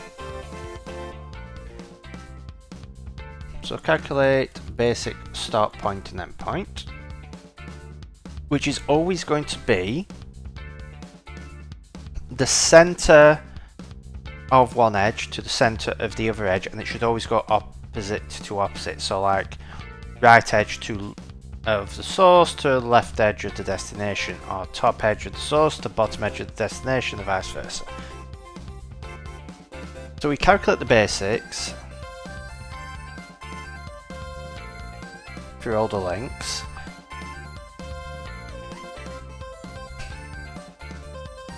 Store affected edges. And then what we want to do is on the iterate affected pages and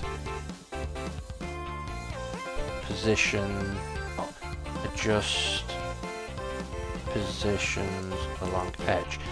And this is actually key because we need to do this on the pages, because this step can affect links that are not affected here. The reason for that is, so I have these here. Now you've got to imagine there's an arrow going from the middle here, and it's going along to the middle here. It's sort of going middle to middle. Okay, great. So there's an arrow there. However, if I click this, I'm only moving this. There's an arrow going from there to there. So if I move it down to there, it is now going from the bottom to the top. If I move it here, we're still only the affected links is only here. So the actual the frame of this link here is only there. So it is now going, and they're both going to the center. The problem is they are now shifted. So you've got an arrow going up there and an arrow going there. Now there is a point where do we actually want to change things a bit?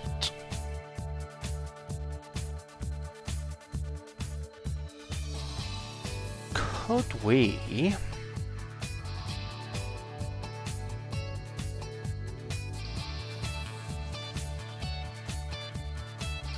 You can see here we've got an arrow going up to there and an arrow going to there. Have them all come out from the same point? Nah. I don't think we'll do that.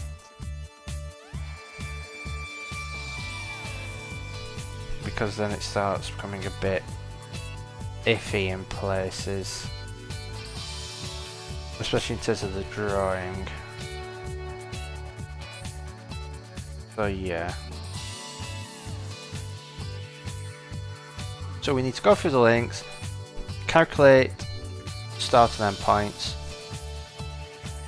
and any pages that are affected by those links, we want to store them, then go through that and adjust all the links on those pages.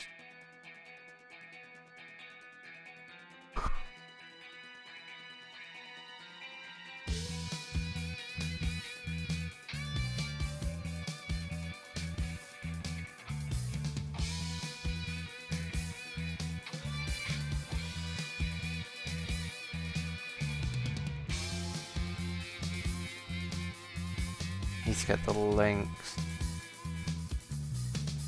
for a page.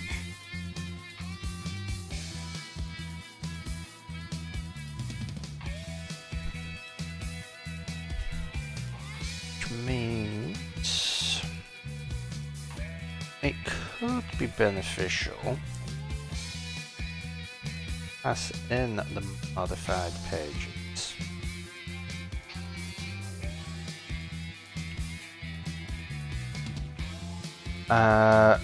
Because it's going to handle the modified pages anyway, so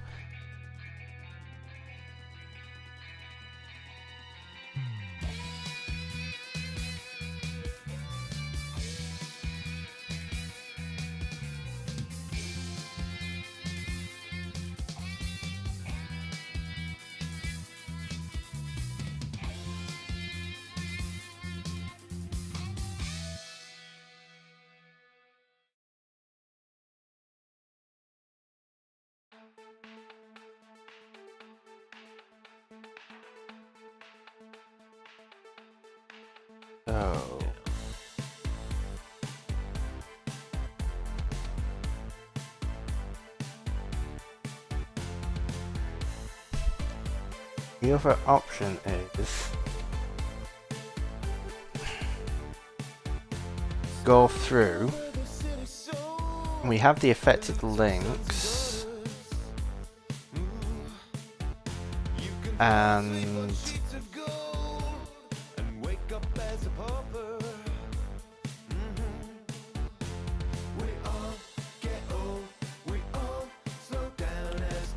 that links by EID. We could also cache links by source page, so you get the source page and that returns an array.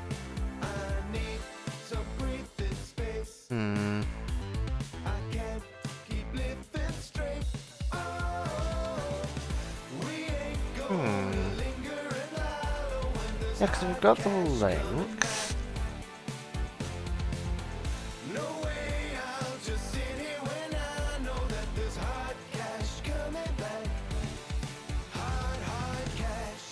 And we cache them. I was starting back egg.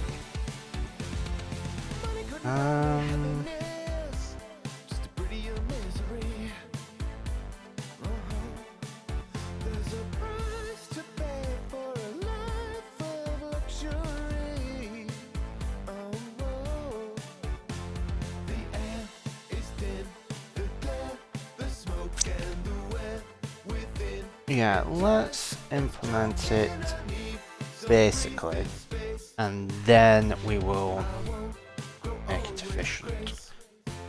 So for LinkedIn affected links, we're going to have for affected pages.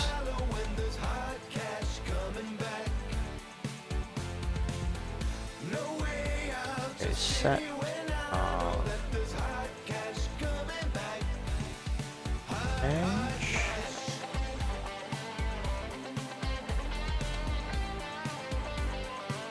link dot oh, selected pages dot insert link dot source page and destination page.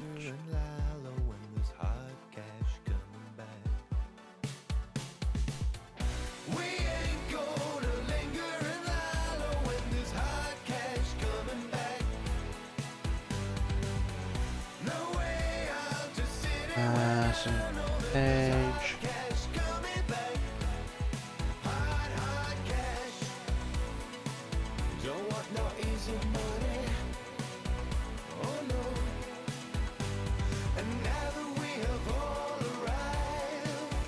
Okay, so pop it up.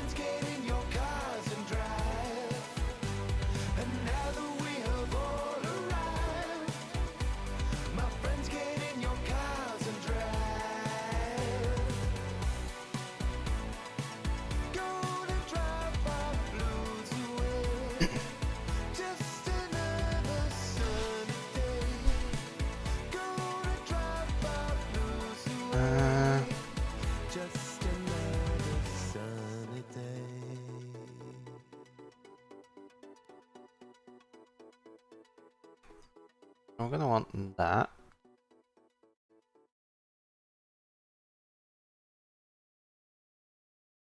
Application for edge. Extension. Engine page. File private. Bunk. Location.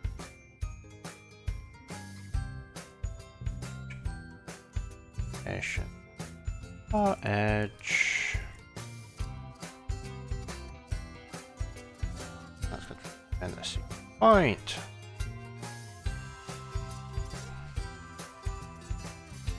And self. Self, because that is now on the layout engine page, so don't need that. What we do need to do, so let source page equal dot let source page at destination page equal dot destination page else continue.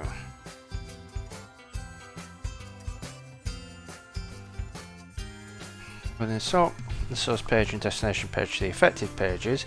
However, what we want to do is we want to calculate where the destination page is compared to source page, which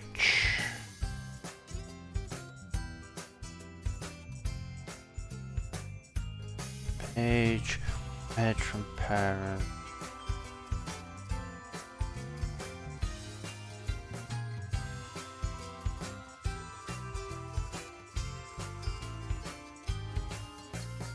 so we go through each edges and get the edge. So if I go to canvas page, show,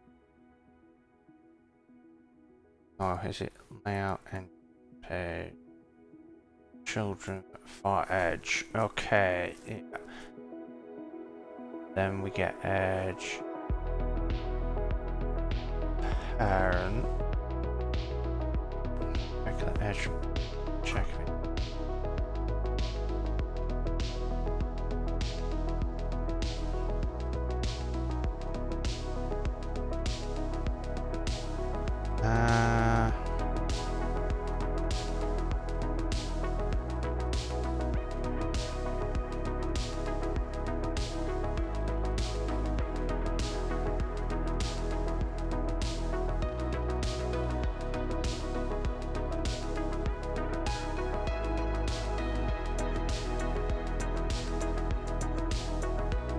Right, what we can do, because this recalculation is basically happening whenever the content frame changes, and the content frame changes a lot.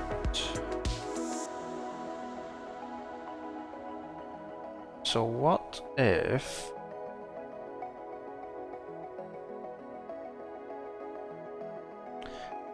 because we no longer have an edge from parent, we just want an edge to another page. So what if we cached this and we had a function edge from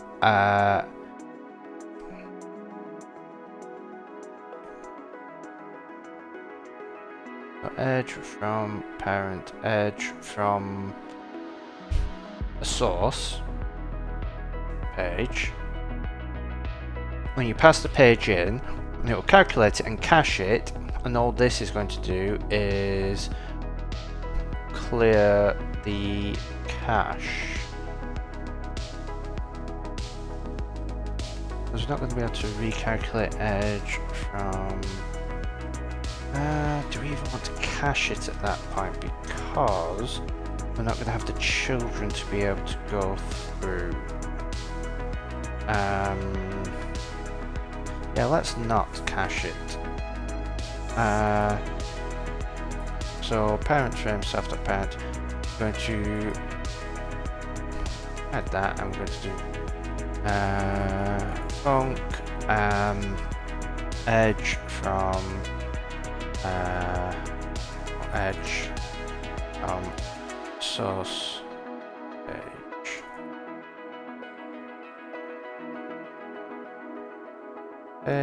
which is going to return edge.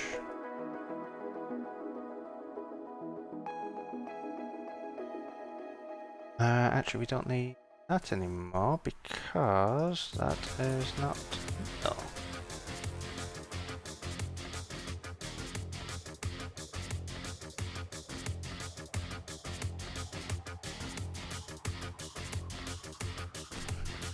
Parent frame equals source page layout frame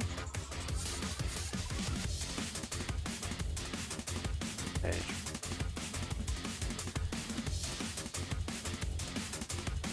And then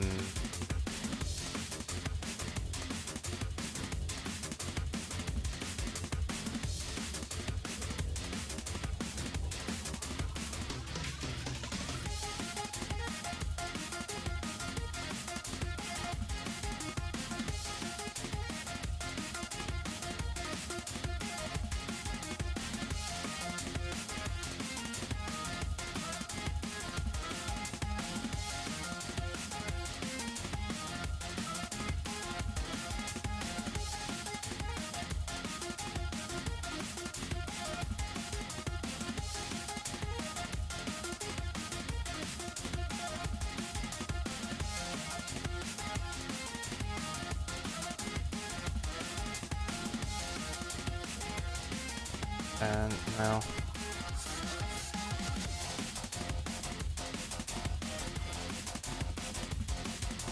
okay, but what we can do is let edge equals destination page dot edge from source page, and then we get edge,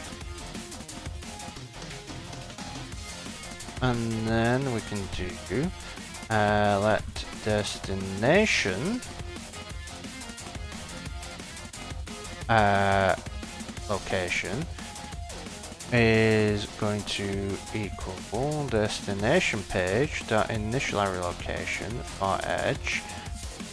Let source location equal source page dot initial array location for edge dot opposite. Actually, we want to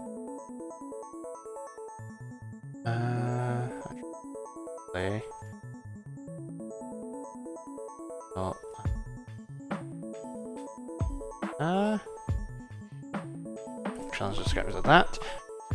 So we have our locations, I believe our edges. So what we can do is link dot destination point equals arrow point destination location edge, and link dot source point equals arrow point source location edge dot opposite.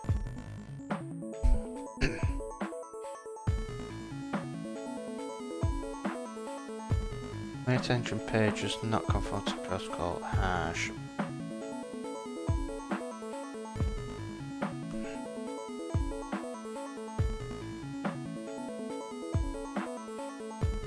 Well, the equator will be looking at the ID.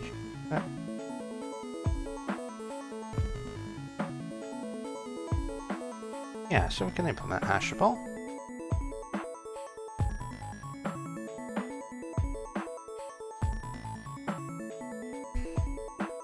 Hash into, and then it's just hasher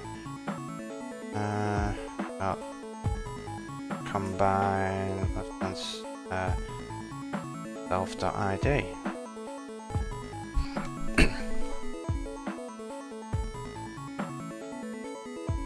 And then layer attention page should be hashable. Fantastic. Great.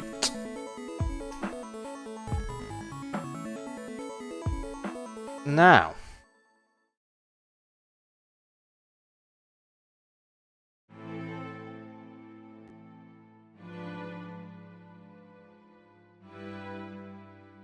what happens if we build and run?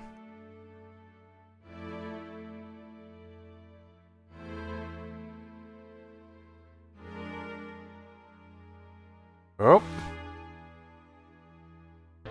Okay, so we've got those the wrong way around.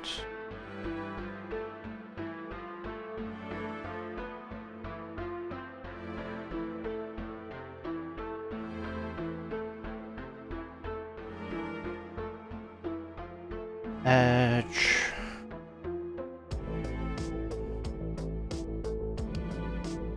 If it's the edge from the parent, it is destination page.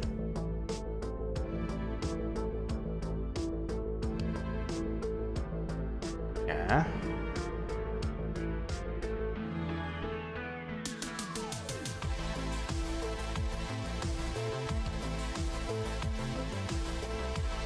So if the source frame contains the midpoint of the destination, if the midpoint of that is less than the source page frame,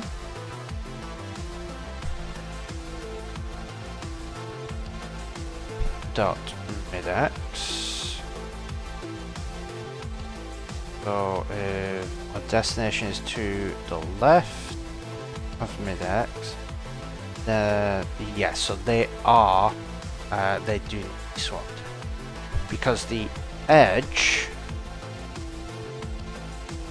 I mean, it's not really the edge from the source page, it's the edge to source page. So if we rename that edge to source page, and then we right, left, right, left, top, bottom. I think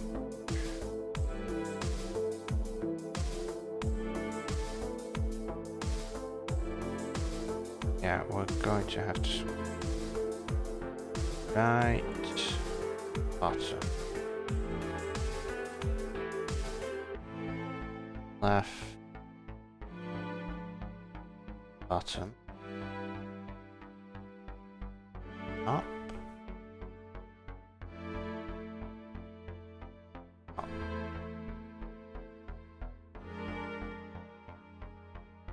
And in here, what is to source page. So if I build and run,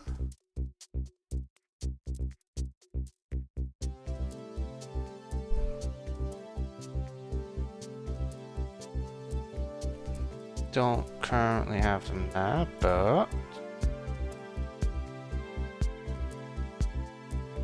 okay. Oh. Why that? Way over there when I did that.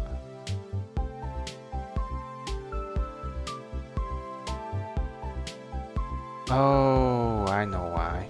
That's closed.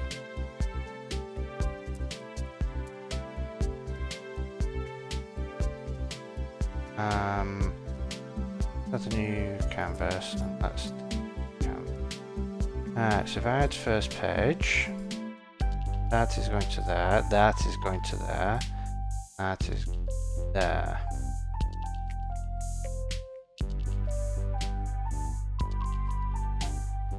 Okay, so that is working correctly as I resize, but then it shifts them.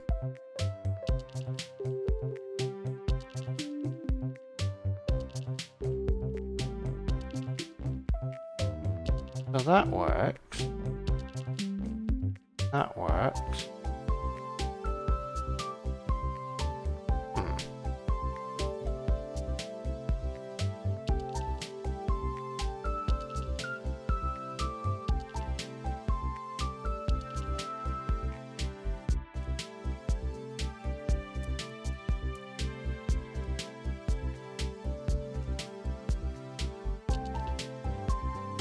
Curious, why is it doing that?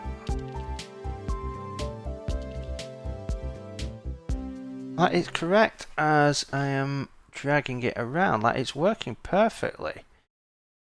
But then I release and it shifts it.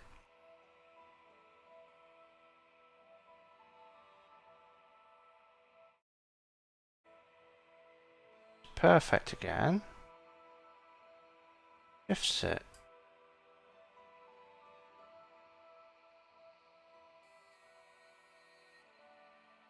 Like it's shifting it by the amount that I shift up and down.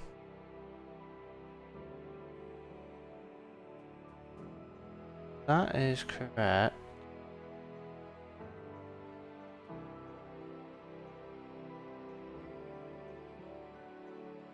Ah.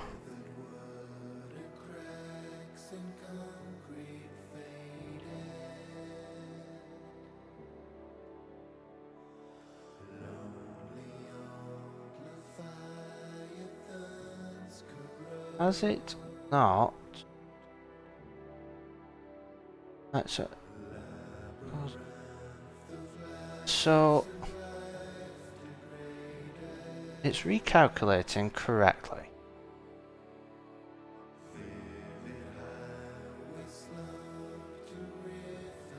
Bit left, right, just the up, down.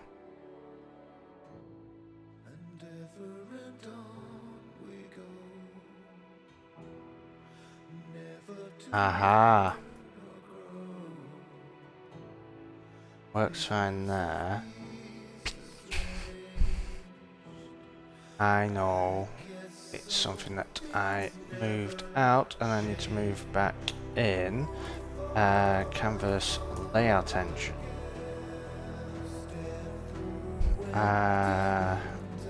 Calculate canvas size.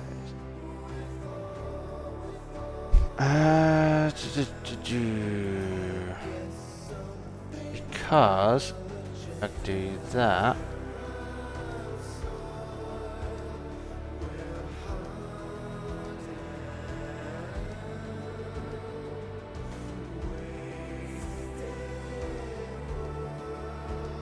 Yes, they moved that. So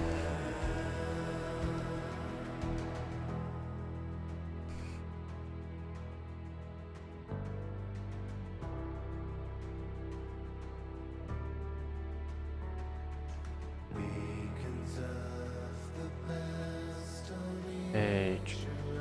This wants to be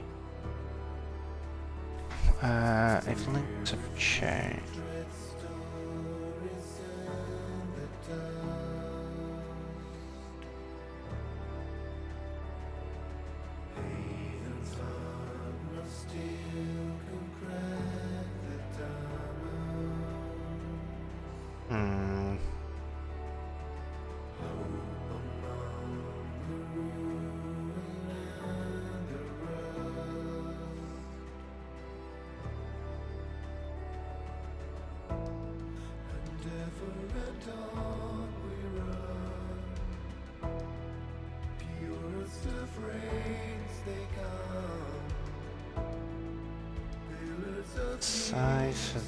Okay. I guess some things never change. We fall again. Step through empty window panes. I guess some things never change. So what happens if I change the page? Offset. Nothing. Page offset change. Page offset. Nitpick this origin.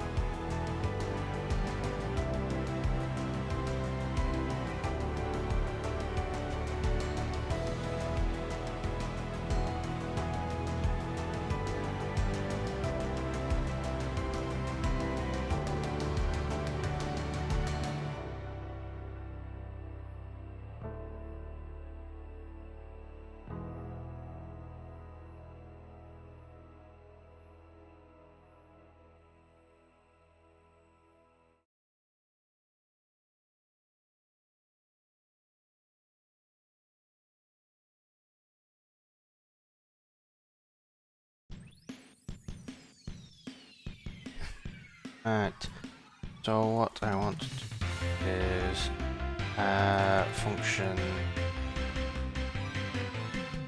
date links or offset change.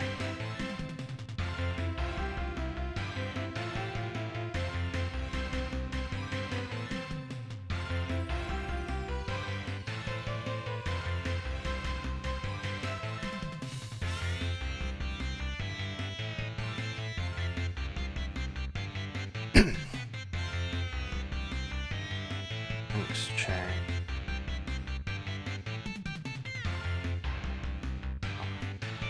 Links change, the offset change, not oh. And what we want to do is I want to just print out offset change is for now. So what is going wrong is as you resize stuff, it changes how big the canvas is. Like if I go like that, if you look up here, it should, it has redrawn. The canvas is now bigger. So if I go like that, that has made that minus 660. I go like that. Minus 140 plus 182.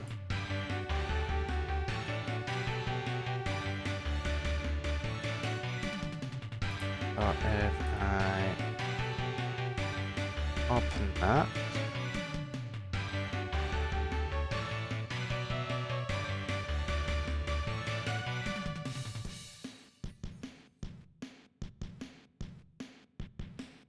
so doesn't change it much around there, but then we go to there. If I make this smaller, see, it isn't changing much around there. Go there, then we are changing the offset, because this is just changing the size if we go to the bottom, but when we change the offset, because if I do show canvas origin, this is sort of, the origin is always set, and it's sort of like, where is the offset from the origin at this point up here.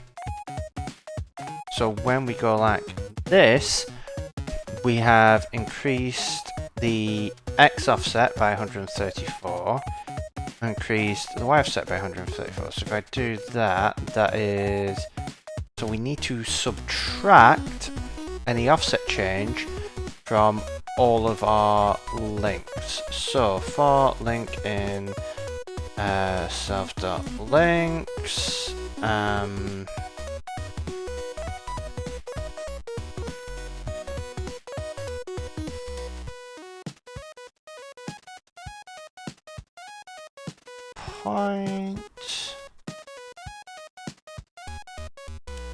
point, that is going to return arrow point, which is the point, self.point minus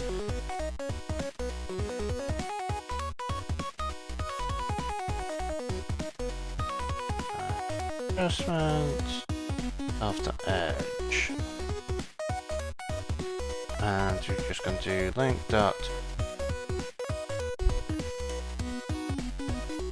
guard offset change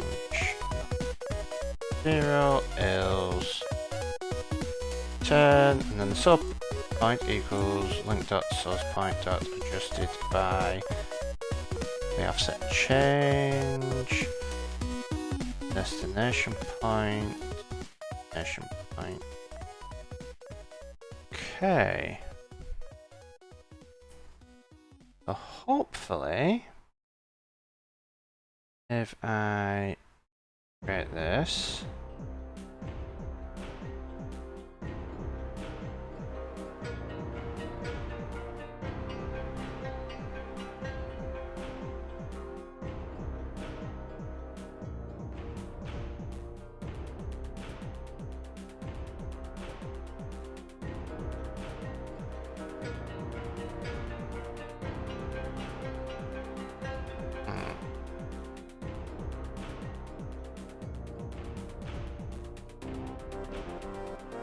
what do we add it?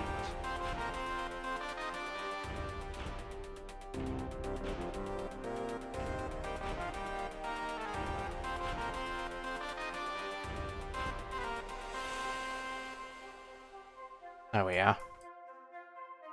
So that all works perfectly now. I open that. That all works. That works. Now we move correctly. We're not getting it where it is going out, but we're doing the adjustments where if you do that and you show and hide. So this all appears work. Fantastic. So can we process points for edge of page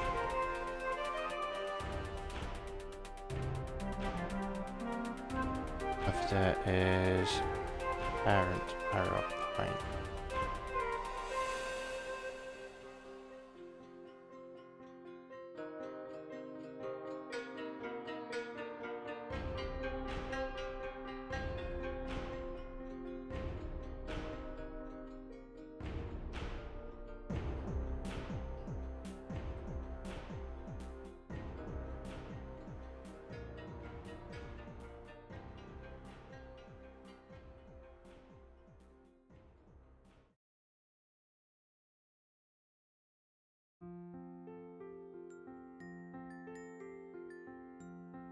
Hey.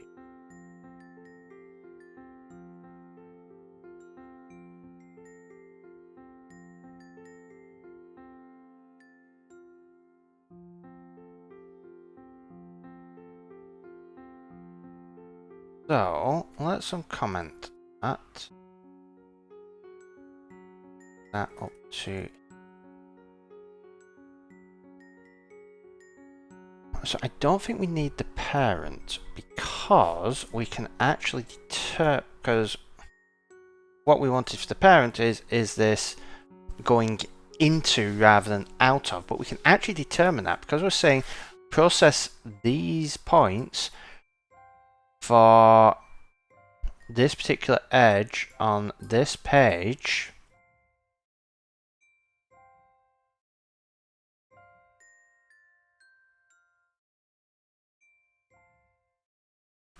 So if we're saying process all the points, because we need to determine, are we changing the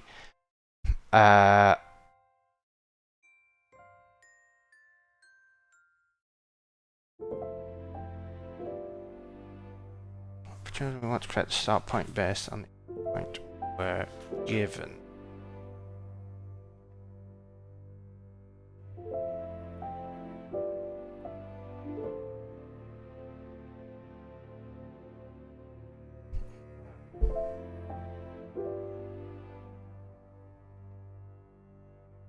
Point.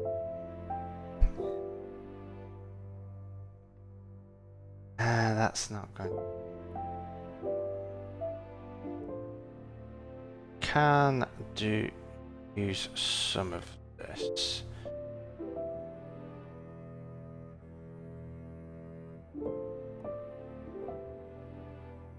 But we don't care if they're going in. All we want to do is say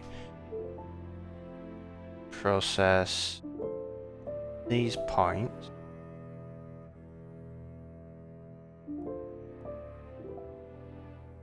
For this edge on the page, because we want to know how far up and down we can go.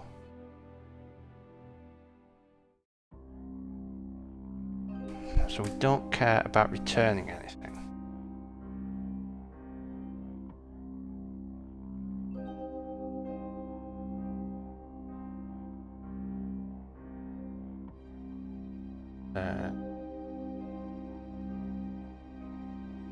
Don't care about parent, because previously it would like use recursion to go down to the leaf nodes and then calculate going back upwards to determine where to go, but we don't need to do that now, I don't think.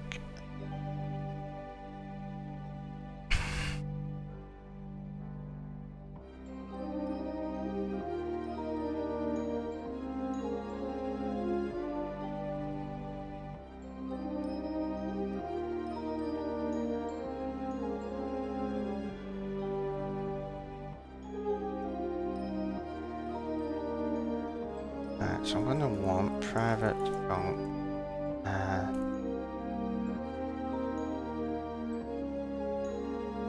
links.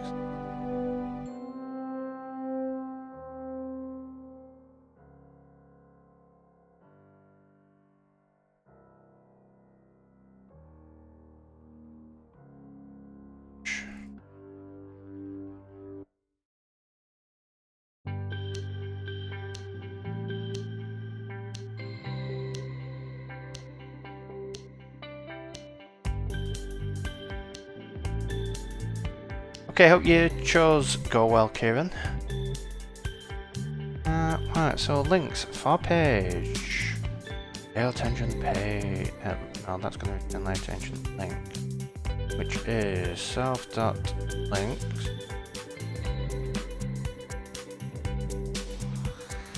Dot filter.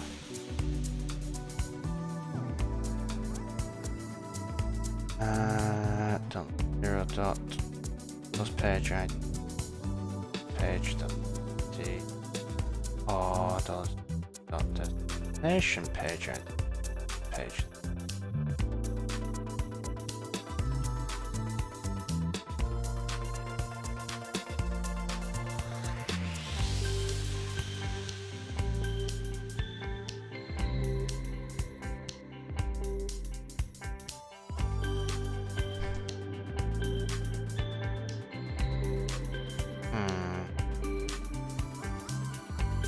So we're going to get all the links that are going to and from a page.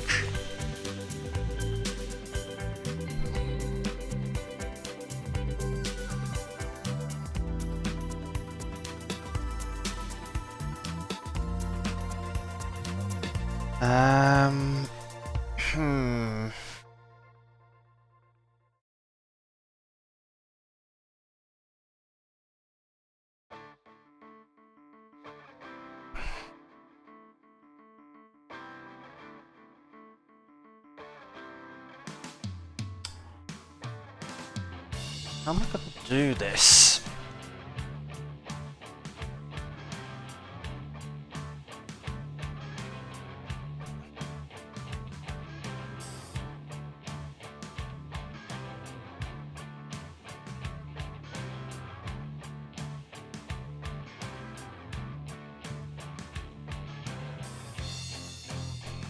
So I want to get all the links on an edge.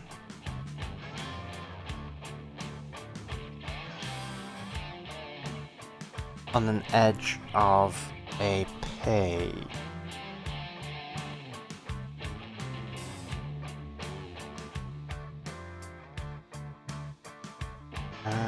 So I want the left edge. So I want to get all the link, and then I want to. Oop, almost fell out my chair.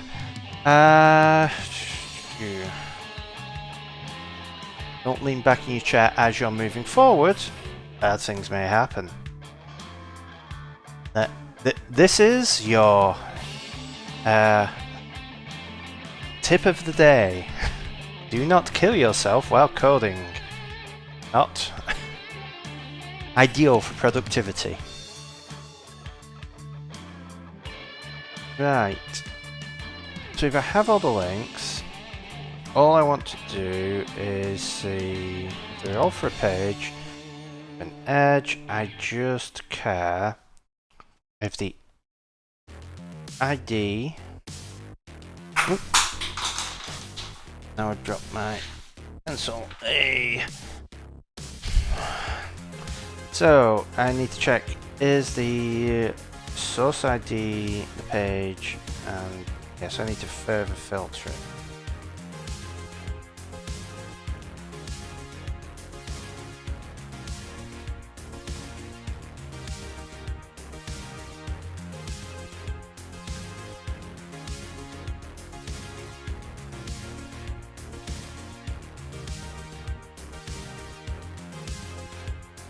The thing is, I know a lot of this stuff I really want to cache, but the problem is that it changes that much that you get to the issue of cache invalidation.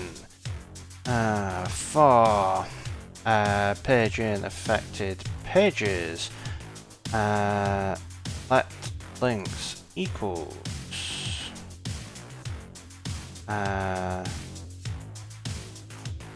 self.links bar page.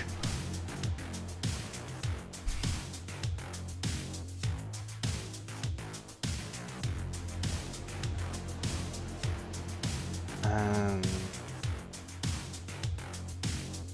those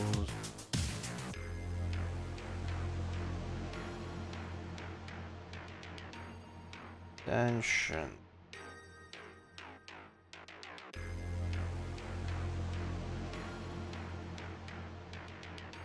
this extension on array where element link, and this is going to be a function which is going to return links for edge of page.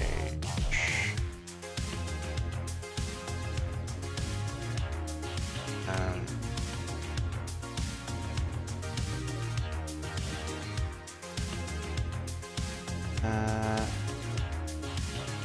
self filter where $0.page ID dot. This may be less efficient. No, it should be more efficient because we're getting all the ones for the page, and then we need to filter it multiple times for the edge. So where the source page ID is that, and so $0 dot source point dot edge equals edge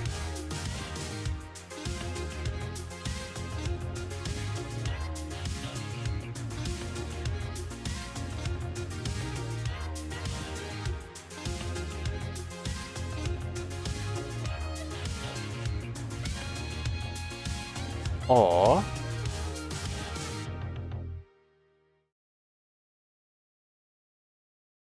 L0 destination page ID page the ID and $0 destination point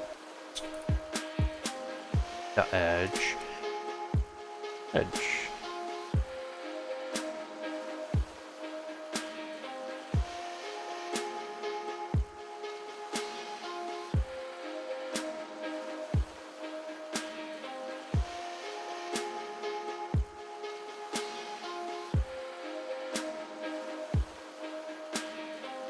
Then what we should be able to do is for edge and layout and page that in all cases we can let edge links or edge of page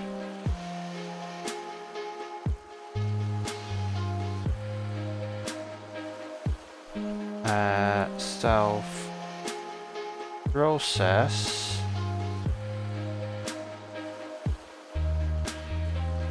yeah, just process edge links. Okay.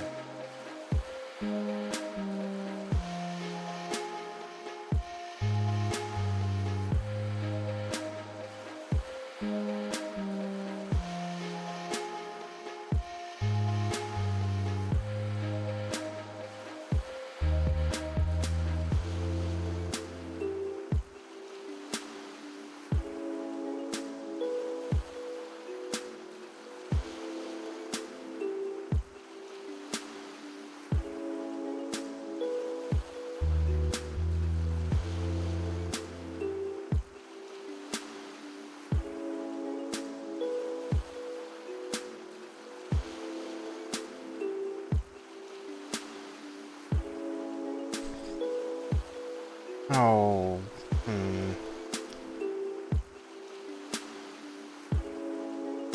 No, this is going to require a lot more thinking to do this properly.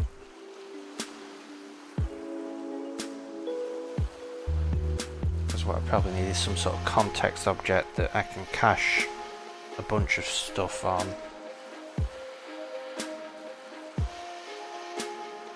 Okay, I am going to take a short break to get a quick drink, and then when we come back, we're going to spend an hour or so working on the overlay.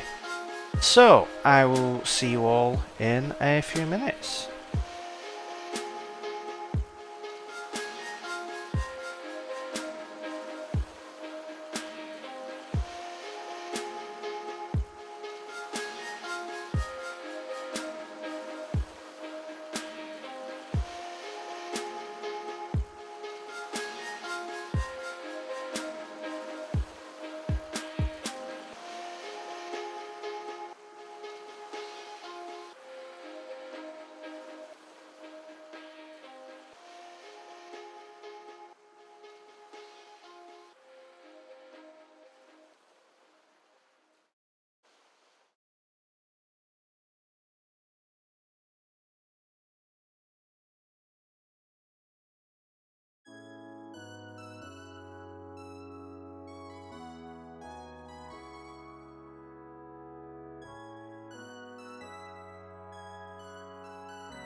On the street.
Okay, so let us get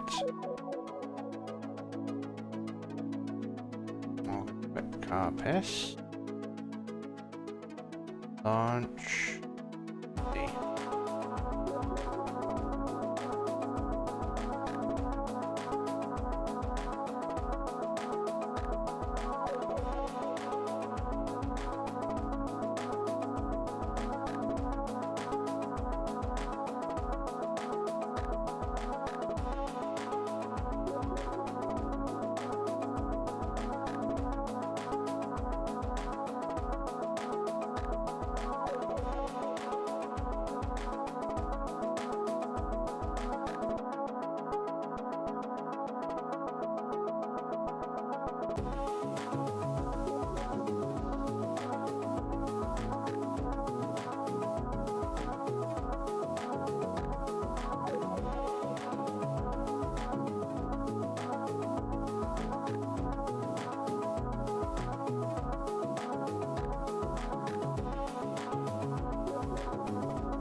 Like,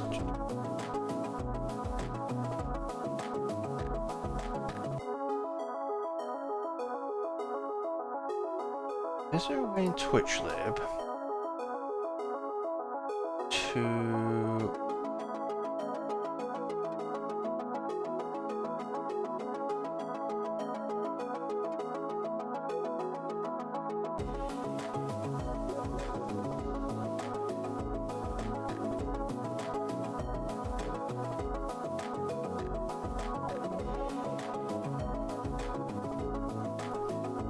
right, so have a look here.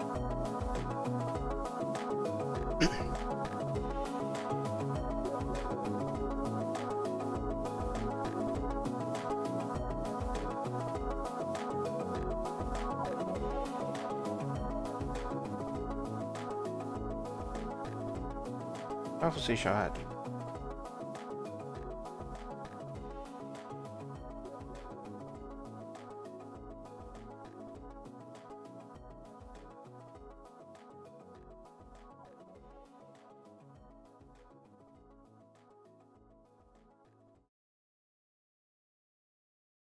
That's just for.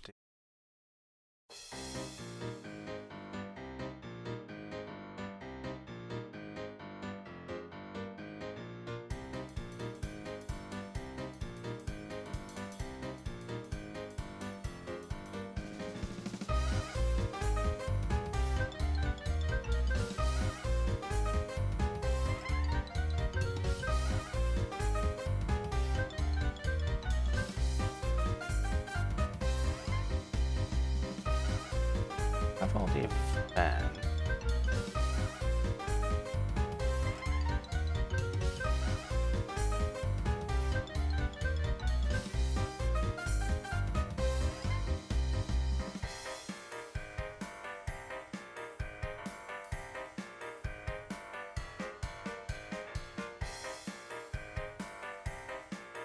Have all the listen to stuff.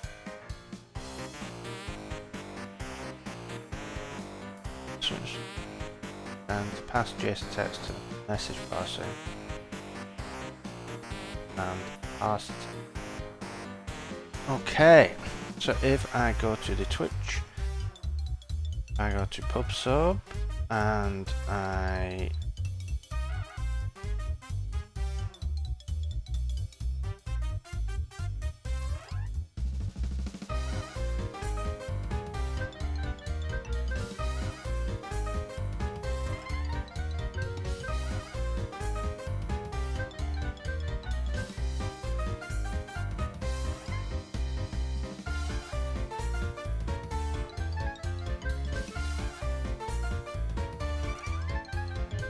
chat description. Yeah.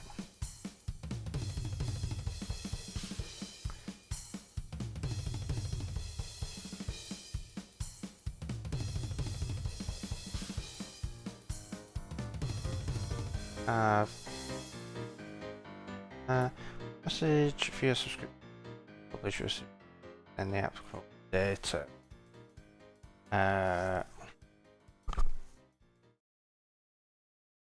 Type, data, topic.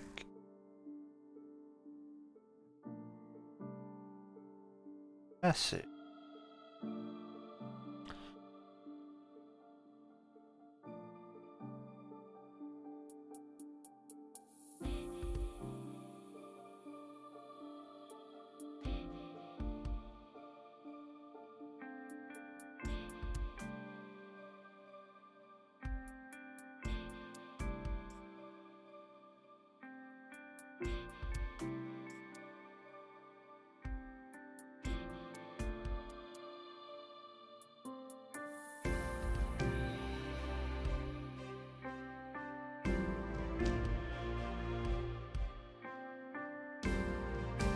What? Looking for. If I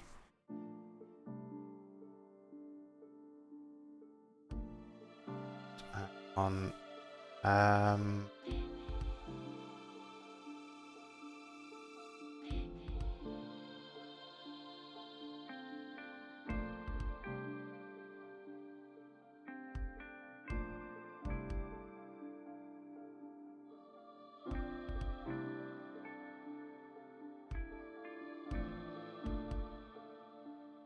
right, so if I go back, I want to look, then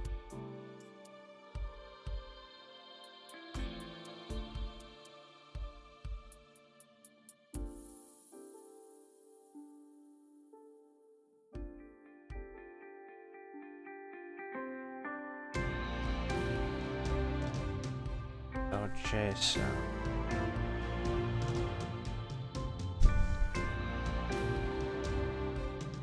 So the case is on. So what JSON do we want? Let me this. Open up line text. Make sure there's nothing important there. So type message data. The topic is going to be follow message there.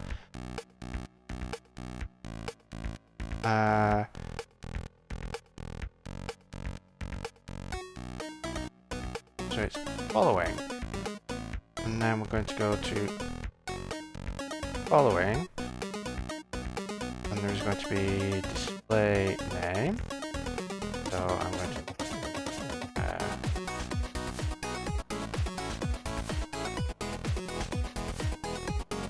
username, bulky RC, user ID, ID, visit, and there we are. Leave it that. Okay, so what I should be able to do now is syntax JSON.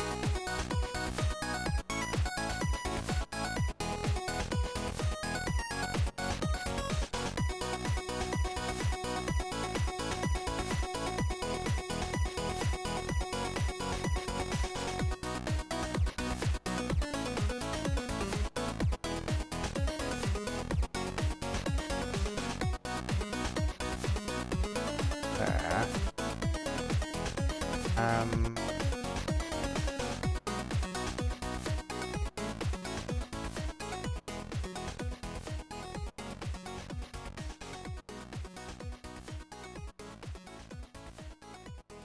Case tab. Nothing. Actually, sharp line string. String literal. Yep, symbol in front of a string to form a verbatim literal. Oh, nice. So if I do follower, can I do private void debug follower, or rather test follower, and then I can do string JSON at that.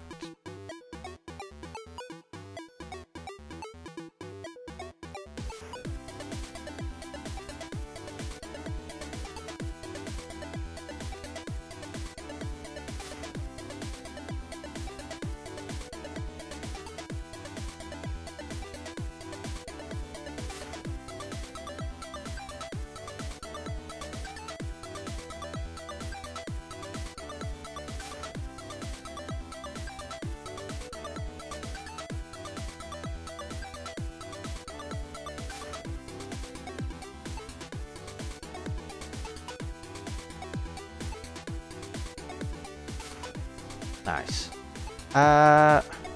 So I can do that, and then I should be able this.manager.pubsub. Message parser JSON. Okay. Stream deck button.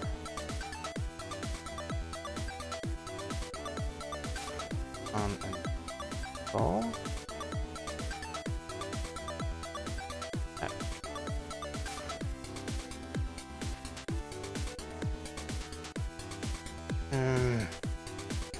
Stream deck dot add this.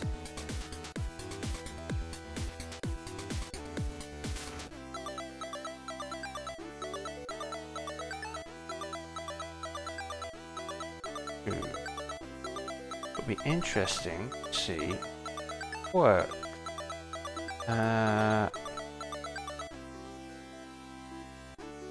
On like a stream deck. Debug, I've got test message. So what I can do is create a folder, API.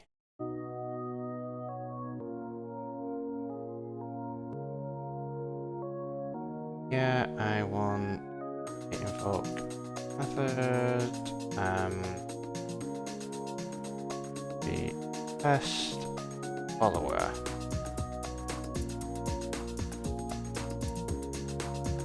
Okay, so that is saved. So if I done this, I'm going to want to just lock myself, and then if it goes on,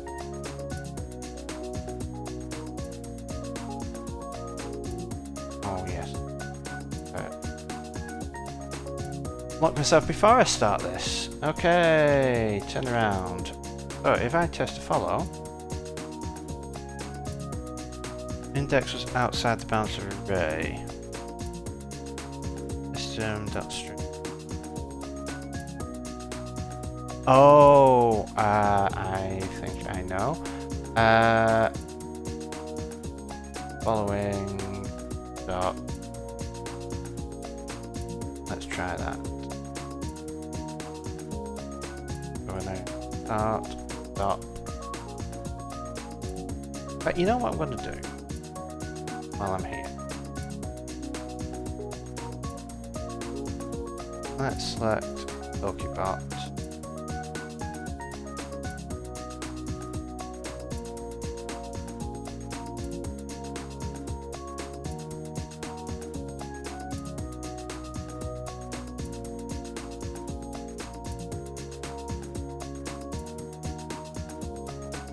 Then, in theory, I always start facing the correct way. Therefore, I don't need to keep doing this. So, hey! So I can now test the API, which is fantastic because what that means I can do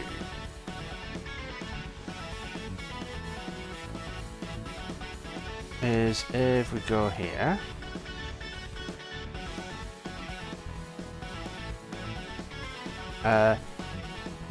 channel subscription event, let's see, a sub, resub,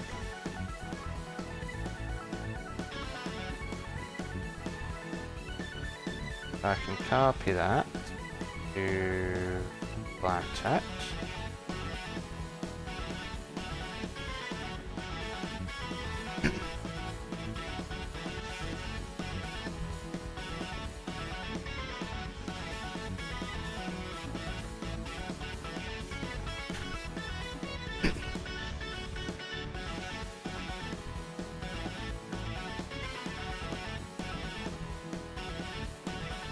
Then I should be able to go into Private Manager and do private by test description. Bring this. That.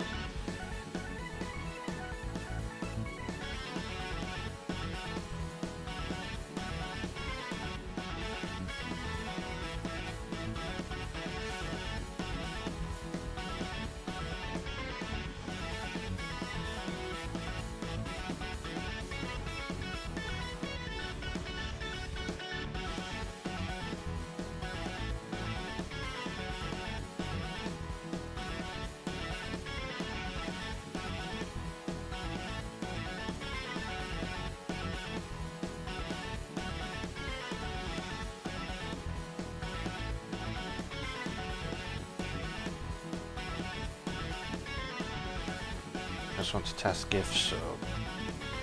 I will this dot manager sub dot man Jason private by test gift.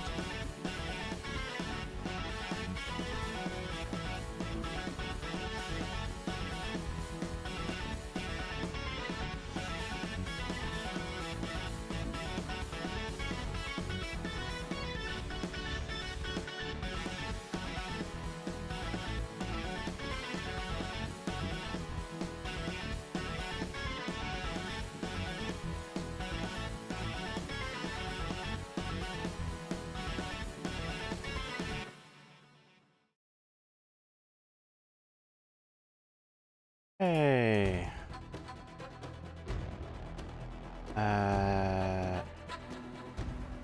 Back button.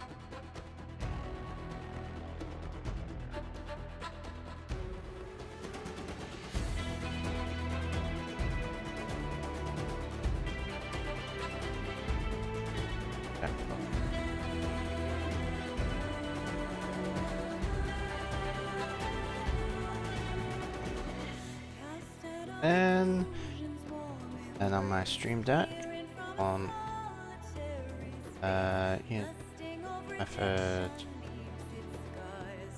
sub first description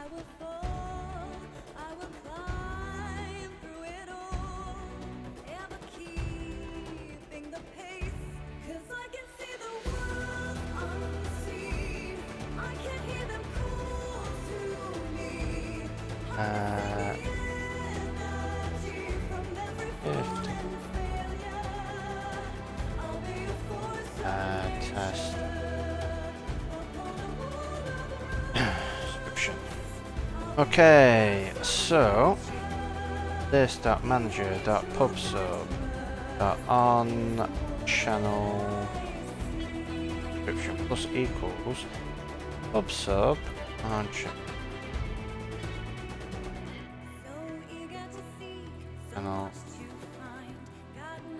is going to be a private void pub on option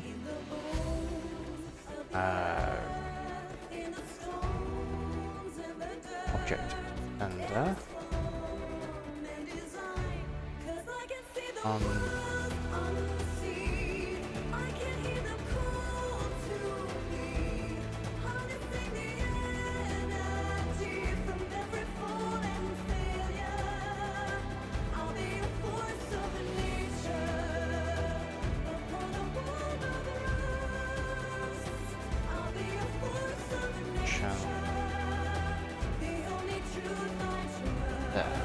and then what we're going to do is debug.log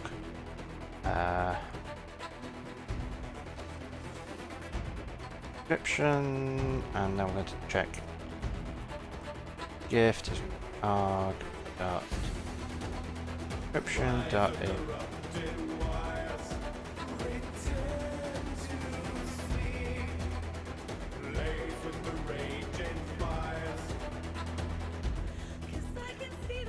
To this manager.pubsub subscription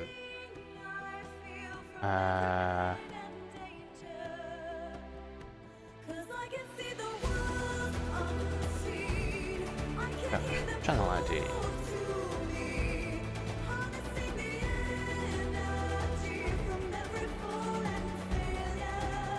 Okay. So, what we're looking for in the console. In fact, one thing that I want to do. Where are we? Where is Avalanche?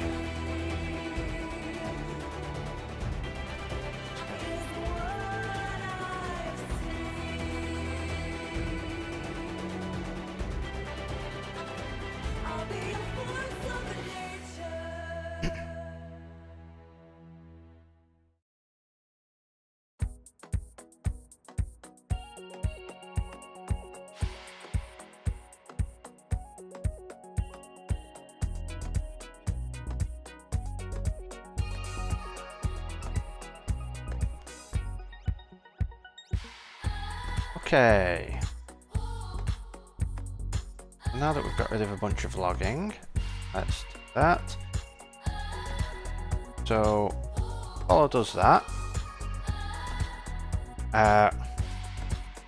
What we're going to look down here is subscription false, subscription true. Okay, so that's showing that subscriptions are coming through when we test them. That is fantastic. So, what do we want with these subscriptions? So the first thing we want to do is to queue a message. So for that we can do what we have done here, where we are going to want queue and a here, so this is message queue and subscribe clip. In fact, what I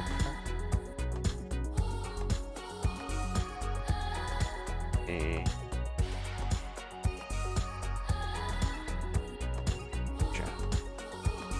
and also here the alerts I have showing up. Got that. Then what we're going to do is this dot message queue is going to be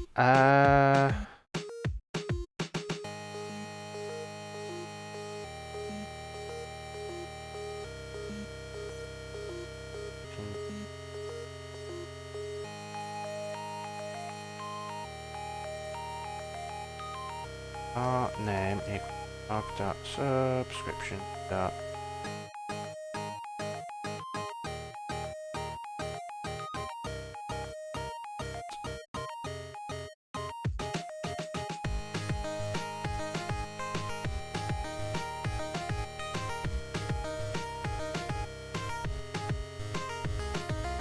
name plus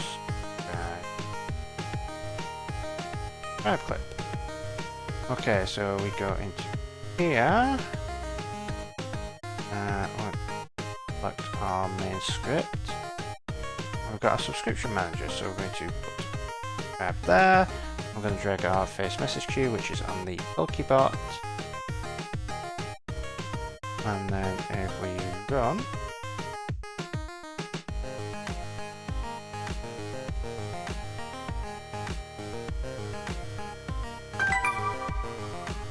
okay, so blank subscribed.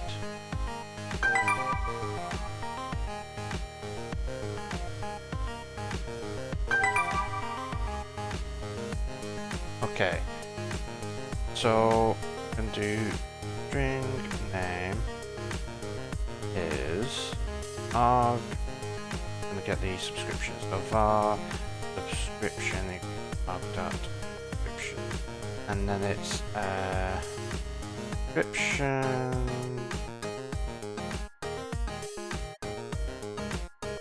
that is gift.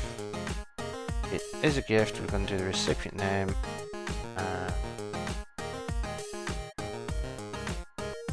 Our subscription dot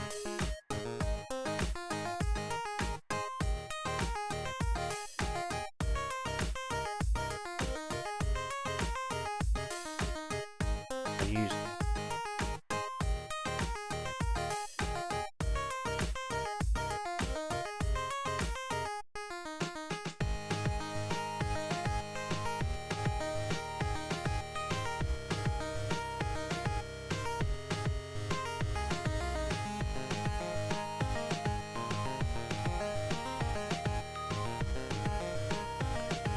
Okay, so this should hopefully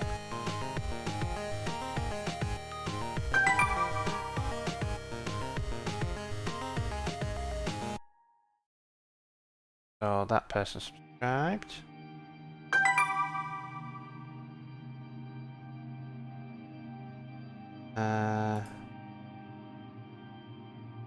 So what we can probably do is change this. If subscription dot is if build, and we're going to do private void notify of subscription.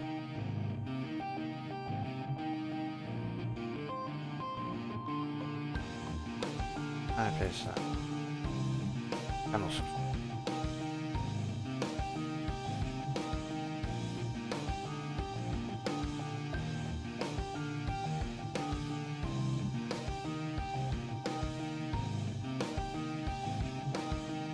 of if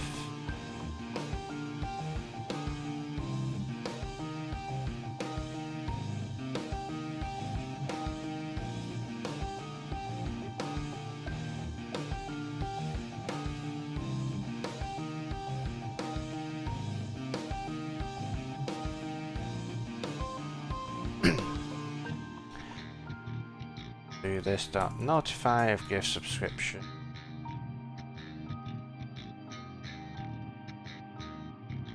that they have description.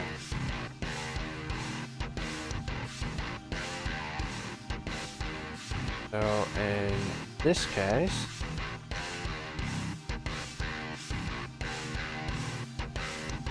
sub dot and described, but in this case it's going to be this that you if did a sub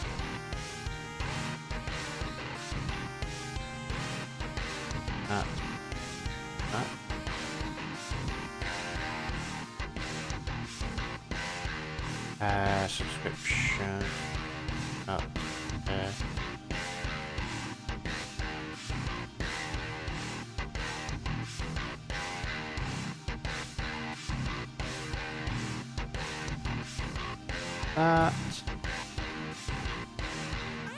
That. Okay, let's see if this works.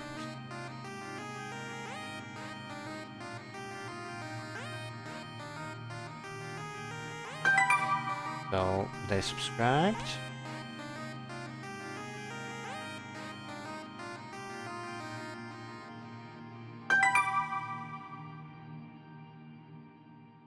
And such body gifted a sub M.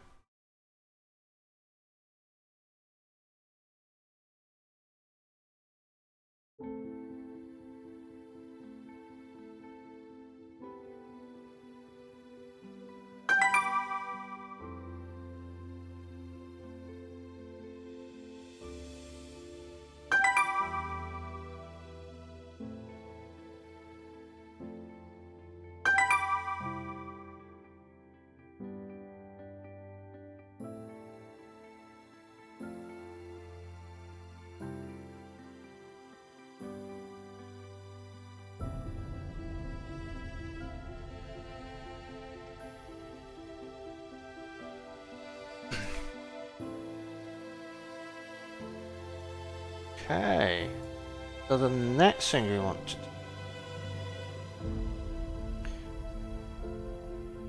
is get the image, like the user image of business. Can I go to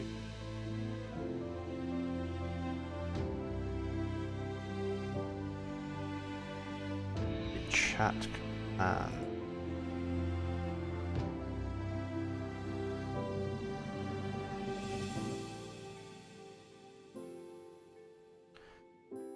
This, it isn't manager.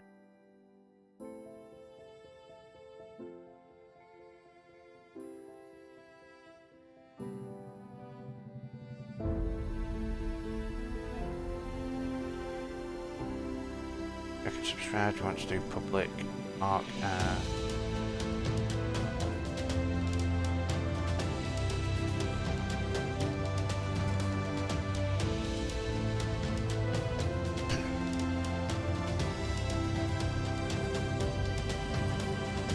Subscriber ID. True. And what we're going to do here is this.manager.mark is public. Public void. Mark subscribed. Sub dot ID. Sub dot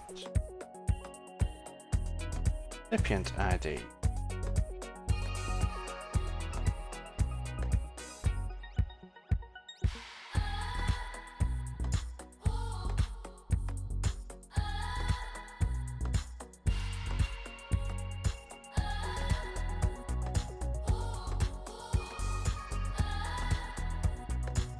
That marks them there, but what we want on the API, want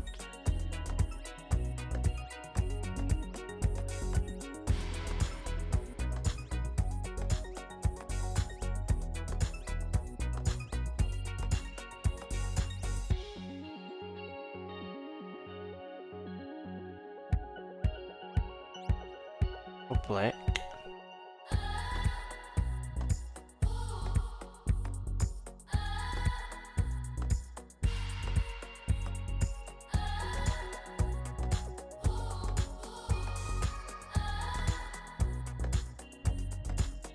Public pass.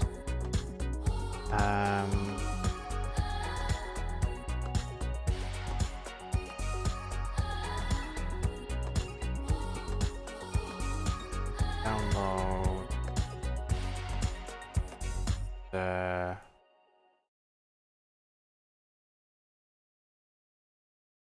I know.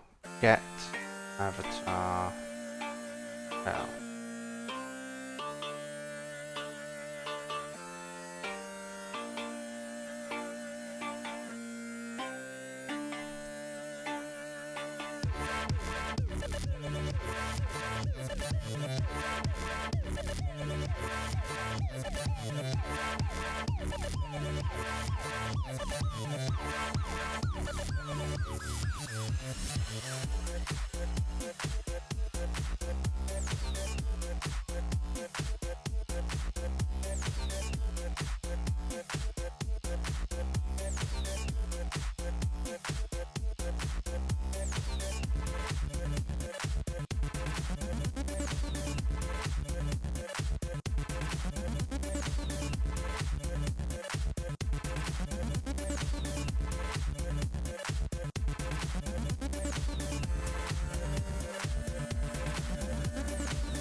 And what we want to do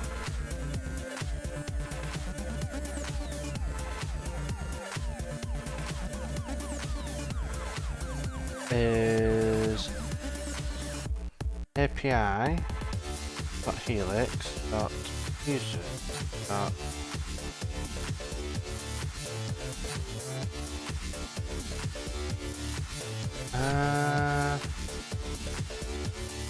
actually yeah. There what I want to do API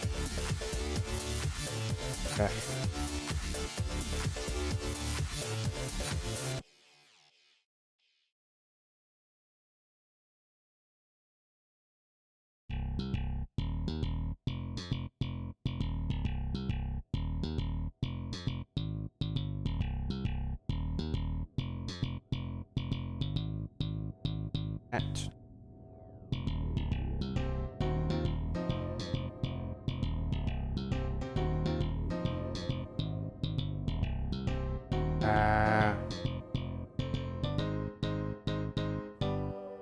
B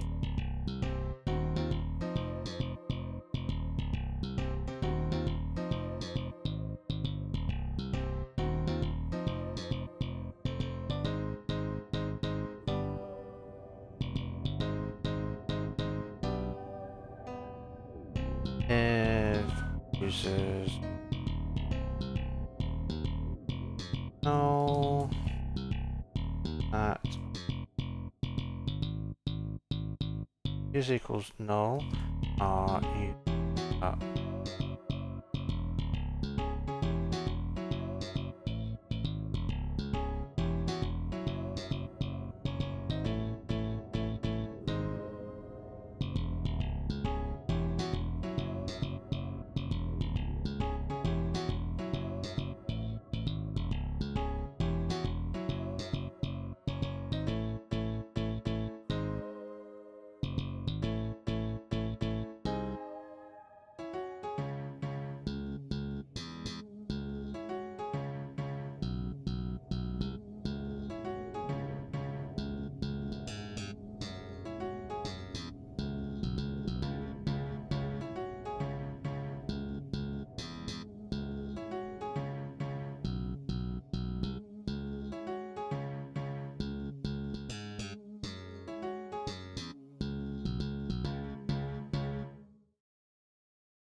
So users dot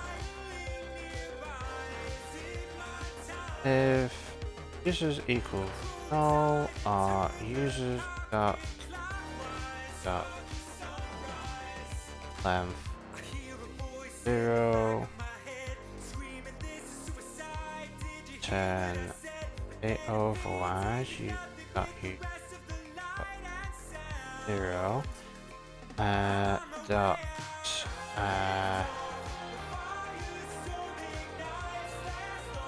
profile image URL.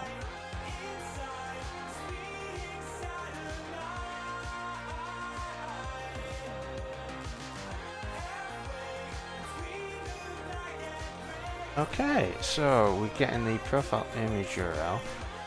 So in here, what we should be able to is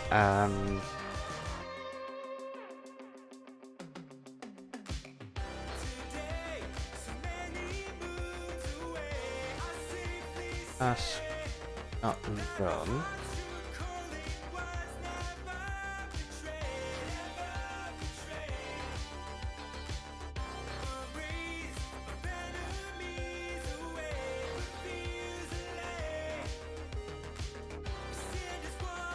And we've got dot manager dot get avatar user sub dot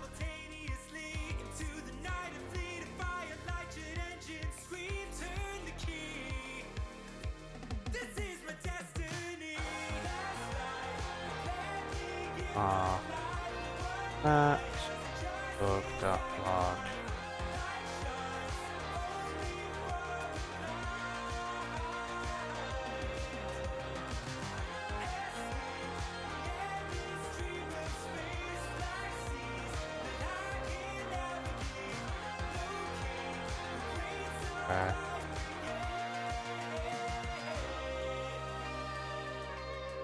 Ask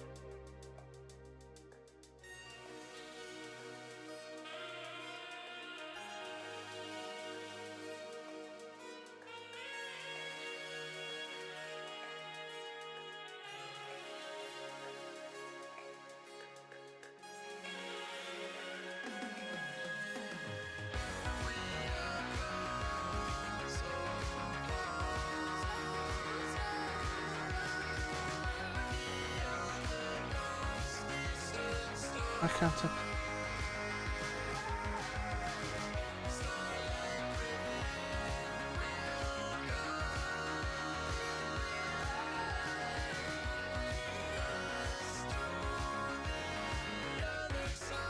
I don't really know. Which language I enjoy working with most? I'd probably say Swift, but that's because I'm most used to it. I'm still getting to grips fully with C#. I mean, they're both very good languages. C# has some nice things, Swift has some nice things. I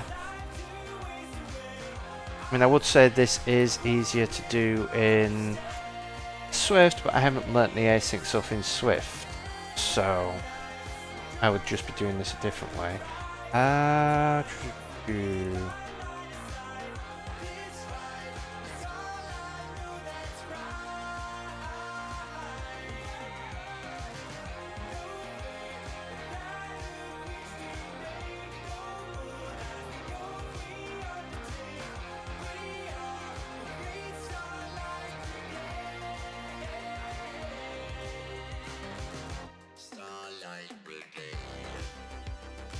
Oops. Oh, closures. But yeah, like I said, C# has some nice features, all the attributes, stuff like this. Allows for a lot of really cool additions and so on.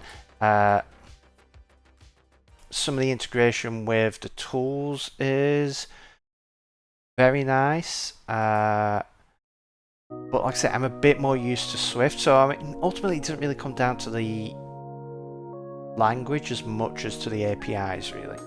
I do miss various things from Swift, but there are things such as like enum, they're more powerful in Swift, so I just prefer them a bit more there. Right, so I was right the first time.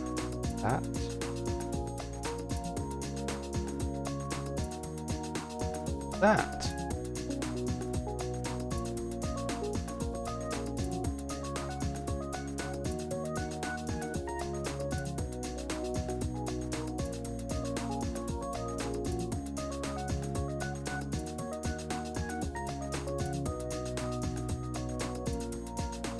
Okay.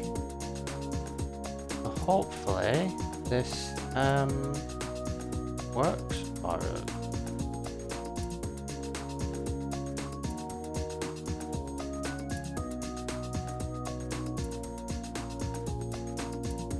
Do you have any preferences yourself on which language you prefer?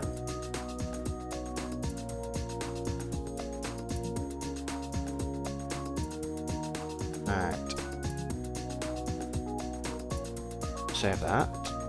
Let's go here. Let's do this, and let's see if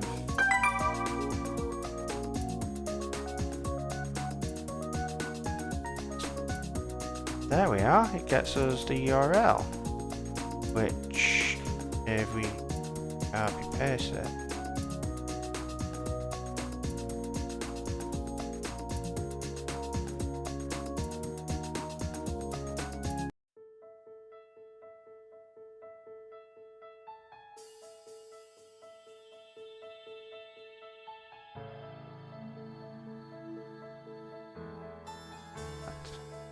As a profile picture. Fantastic. So now we get a URL.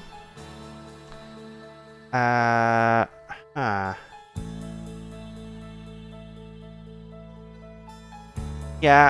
but yeah, I agree. Swift idioms, I think they're nicer. I think they're a bit more descriptive. I mean, Swift is one of those languages where there are some bits of it that I absolutely love and consider to be like the best language in the world. But then there are other bits that I just get that frustrated at that I just want to throw it away and go back to Objective-C. So it's one of those things, whereas C#,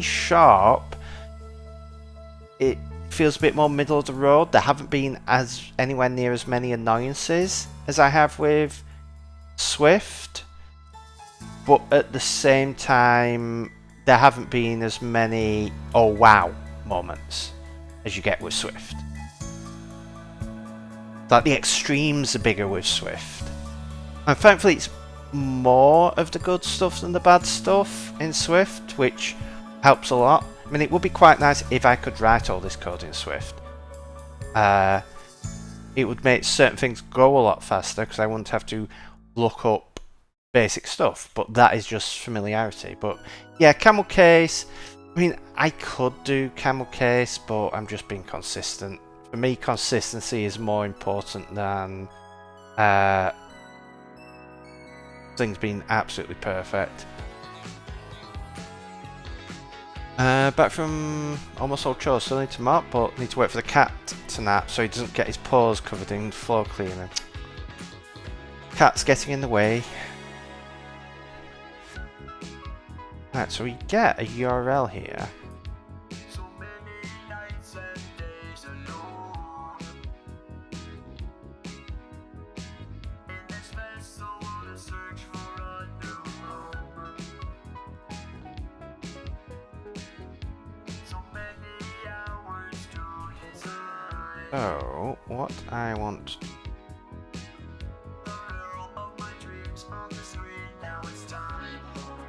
I could do this a very lazy way, because subscriptions are going to come in.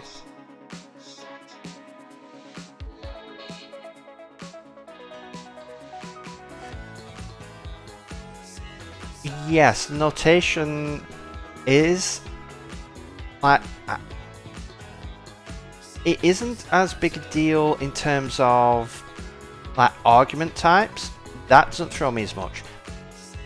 Having the return type at the start rather than the end, I'm constantly writing like func rather than the return type, and that throws me a lot more.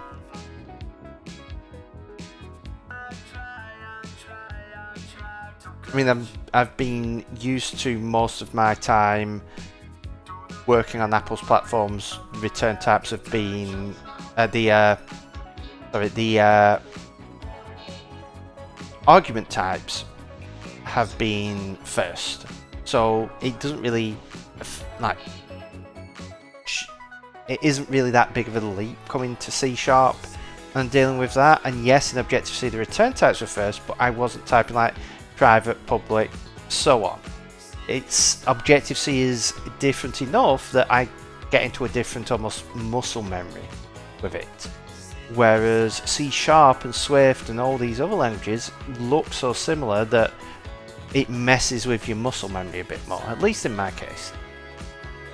Right, so we have we get our URL.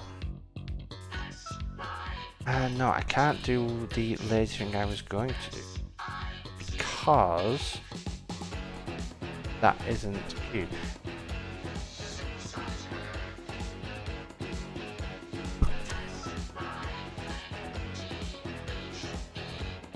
Yeah.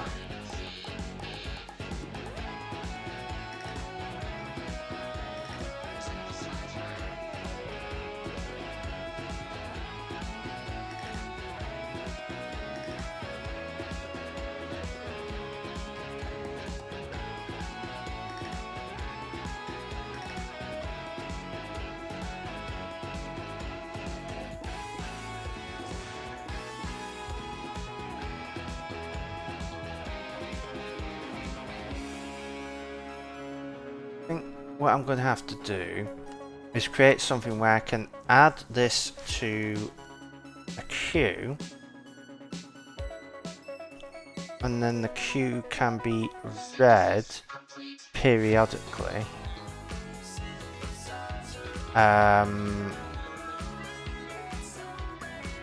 So the queue can be read periodically via the update method. This is the problem, is that you're then adding it on one thread and reading it on another, and you may get conflicts there.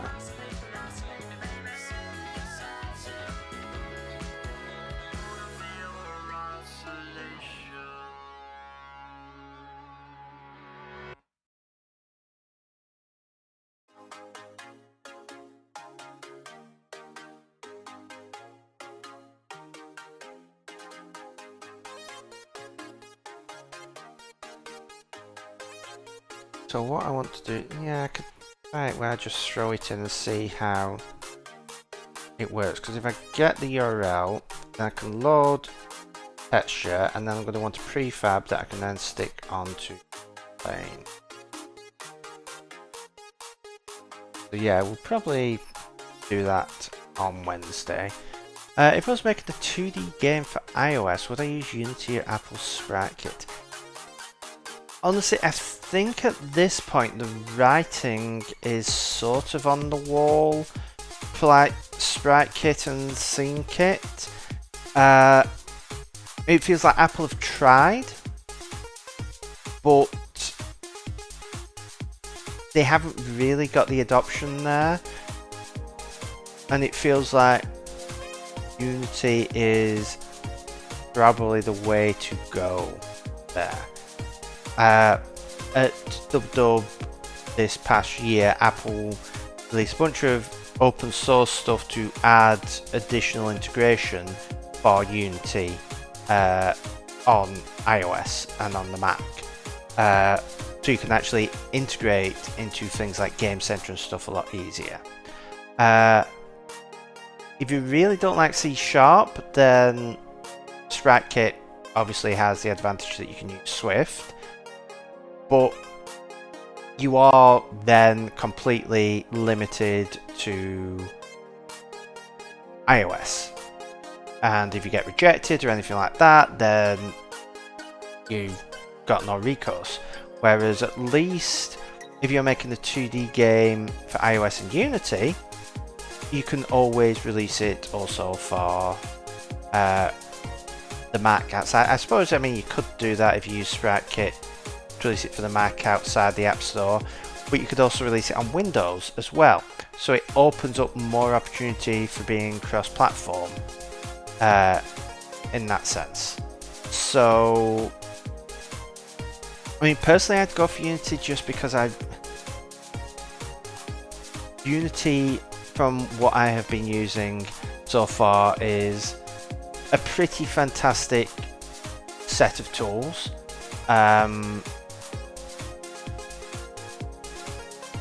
Can you? There are other options, I believe.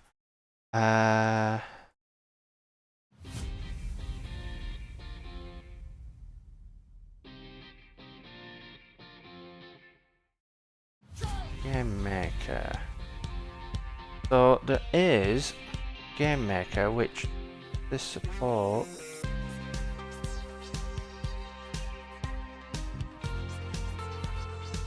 Sure.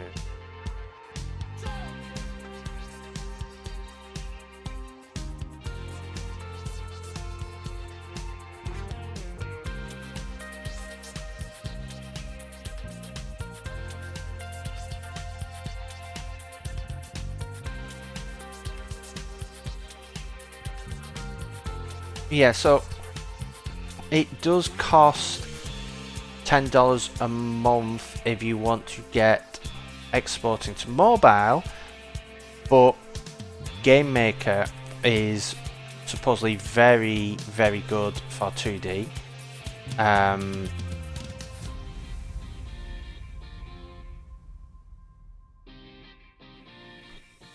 So it's meant to be. It's highly recommended by Pirate Software, who is one of the big streamers on the software and game development category. In fact, I'll just give them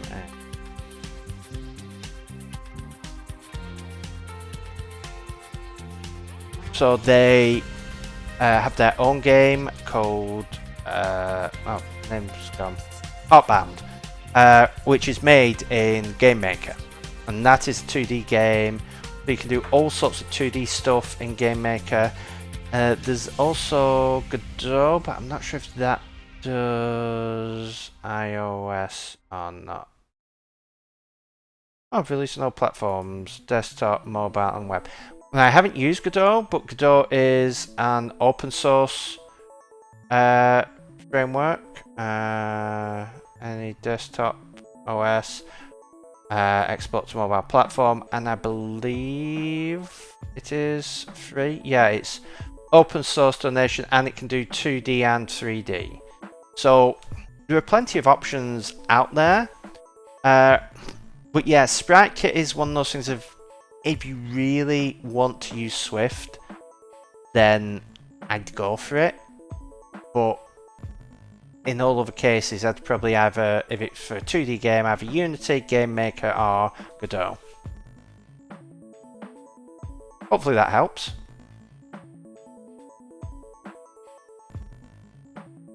But yeah, so I think we've got some of the basics here. We've got our basic information here when someone subscribes, or gifts a subscription. They are showing up here for us. To get the stickers appearing, that's going to take a bit more, so we'll probably do that Wednesday. As I say, what I need to do is queue up these URLs so it can then go and download the texture and then like stick it on, create a prefab where it's just a plane that I can set the texture on, and then it will stick it onto the bot somewhere. But yeah, so we will do that on Wednesday, but for now I think we're going to call start a stream. So if we head over here, so I want to thank you all for coming. It has been a long day, but we've managed to get stuff going, even though my brain has not wanted to work. Yeah,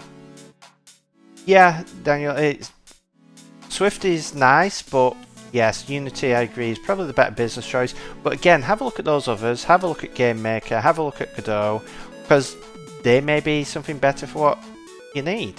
They may be better money-wise, they may be better platform-wise, or anything. It's just worth having a look around before you get started and just seeing what suits you better. Ultimately, it's not the game engine you use, it's you that determines how good the game is. It's just the game engine gives you a bit more flexibility. But yeah, hope you have all enjoyed the stream. As I say, I will be back Wednesday at 6 PM UK time to try and get some stickers appearing on me when someone subscribes, those rare occurrences. But I hope you have all enjoyed yourself. If you haven't already, I hope you'll give me a follow so that you can get notified whenever I go live. And yeah, I will see you all Wednesday evening, and hope you all have a wonderful rest of your day, a wonderful week, and as always, happy coding!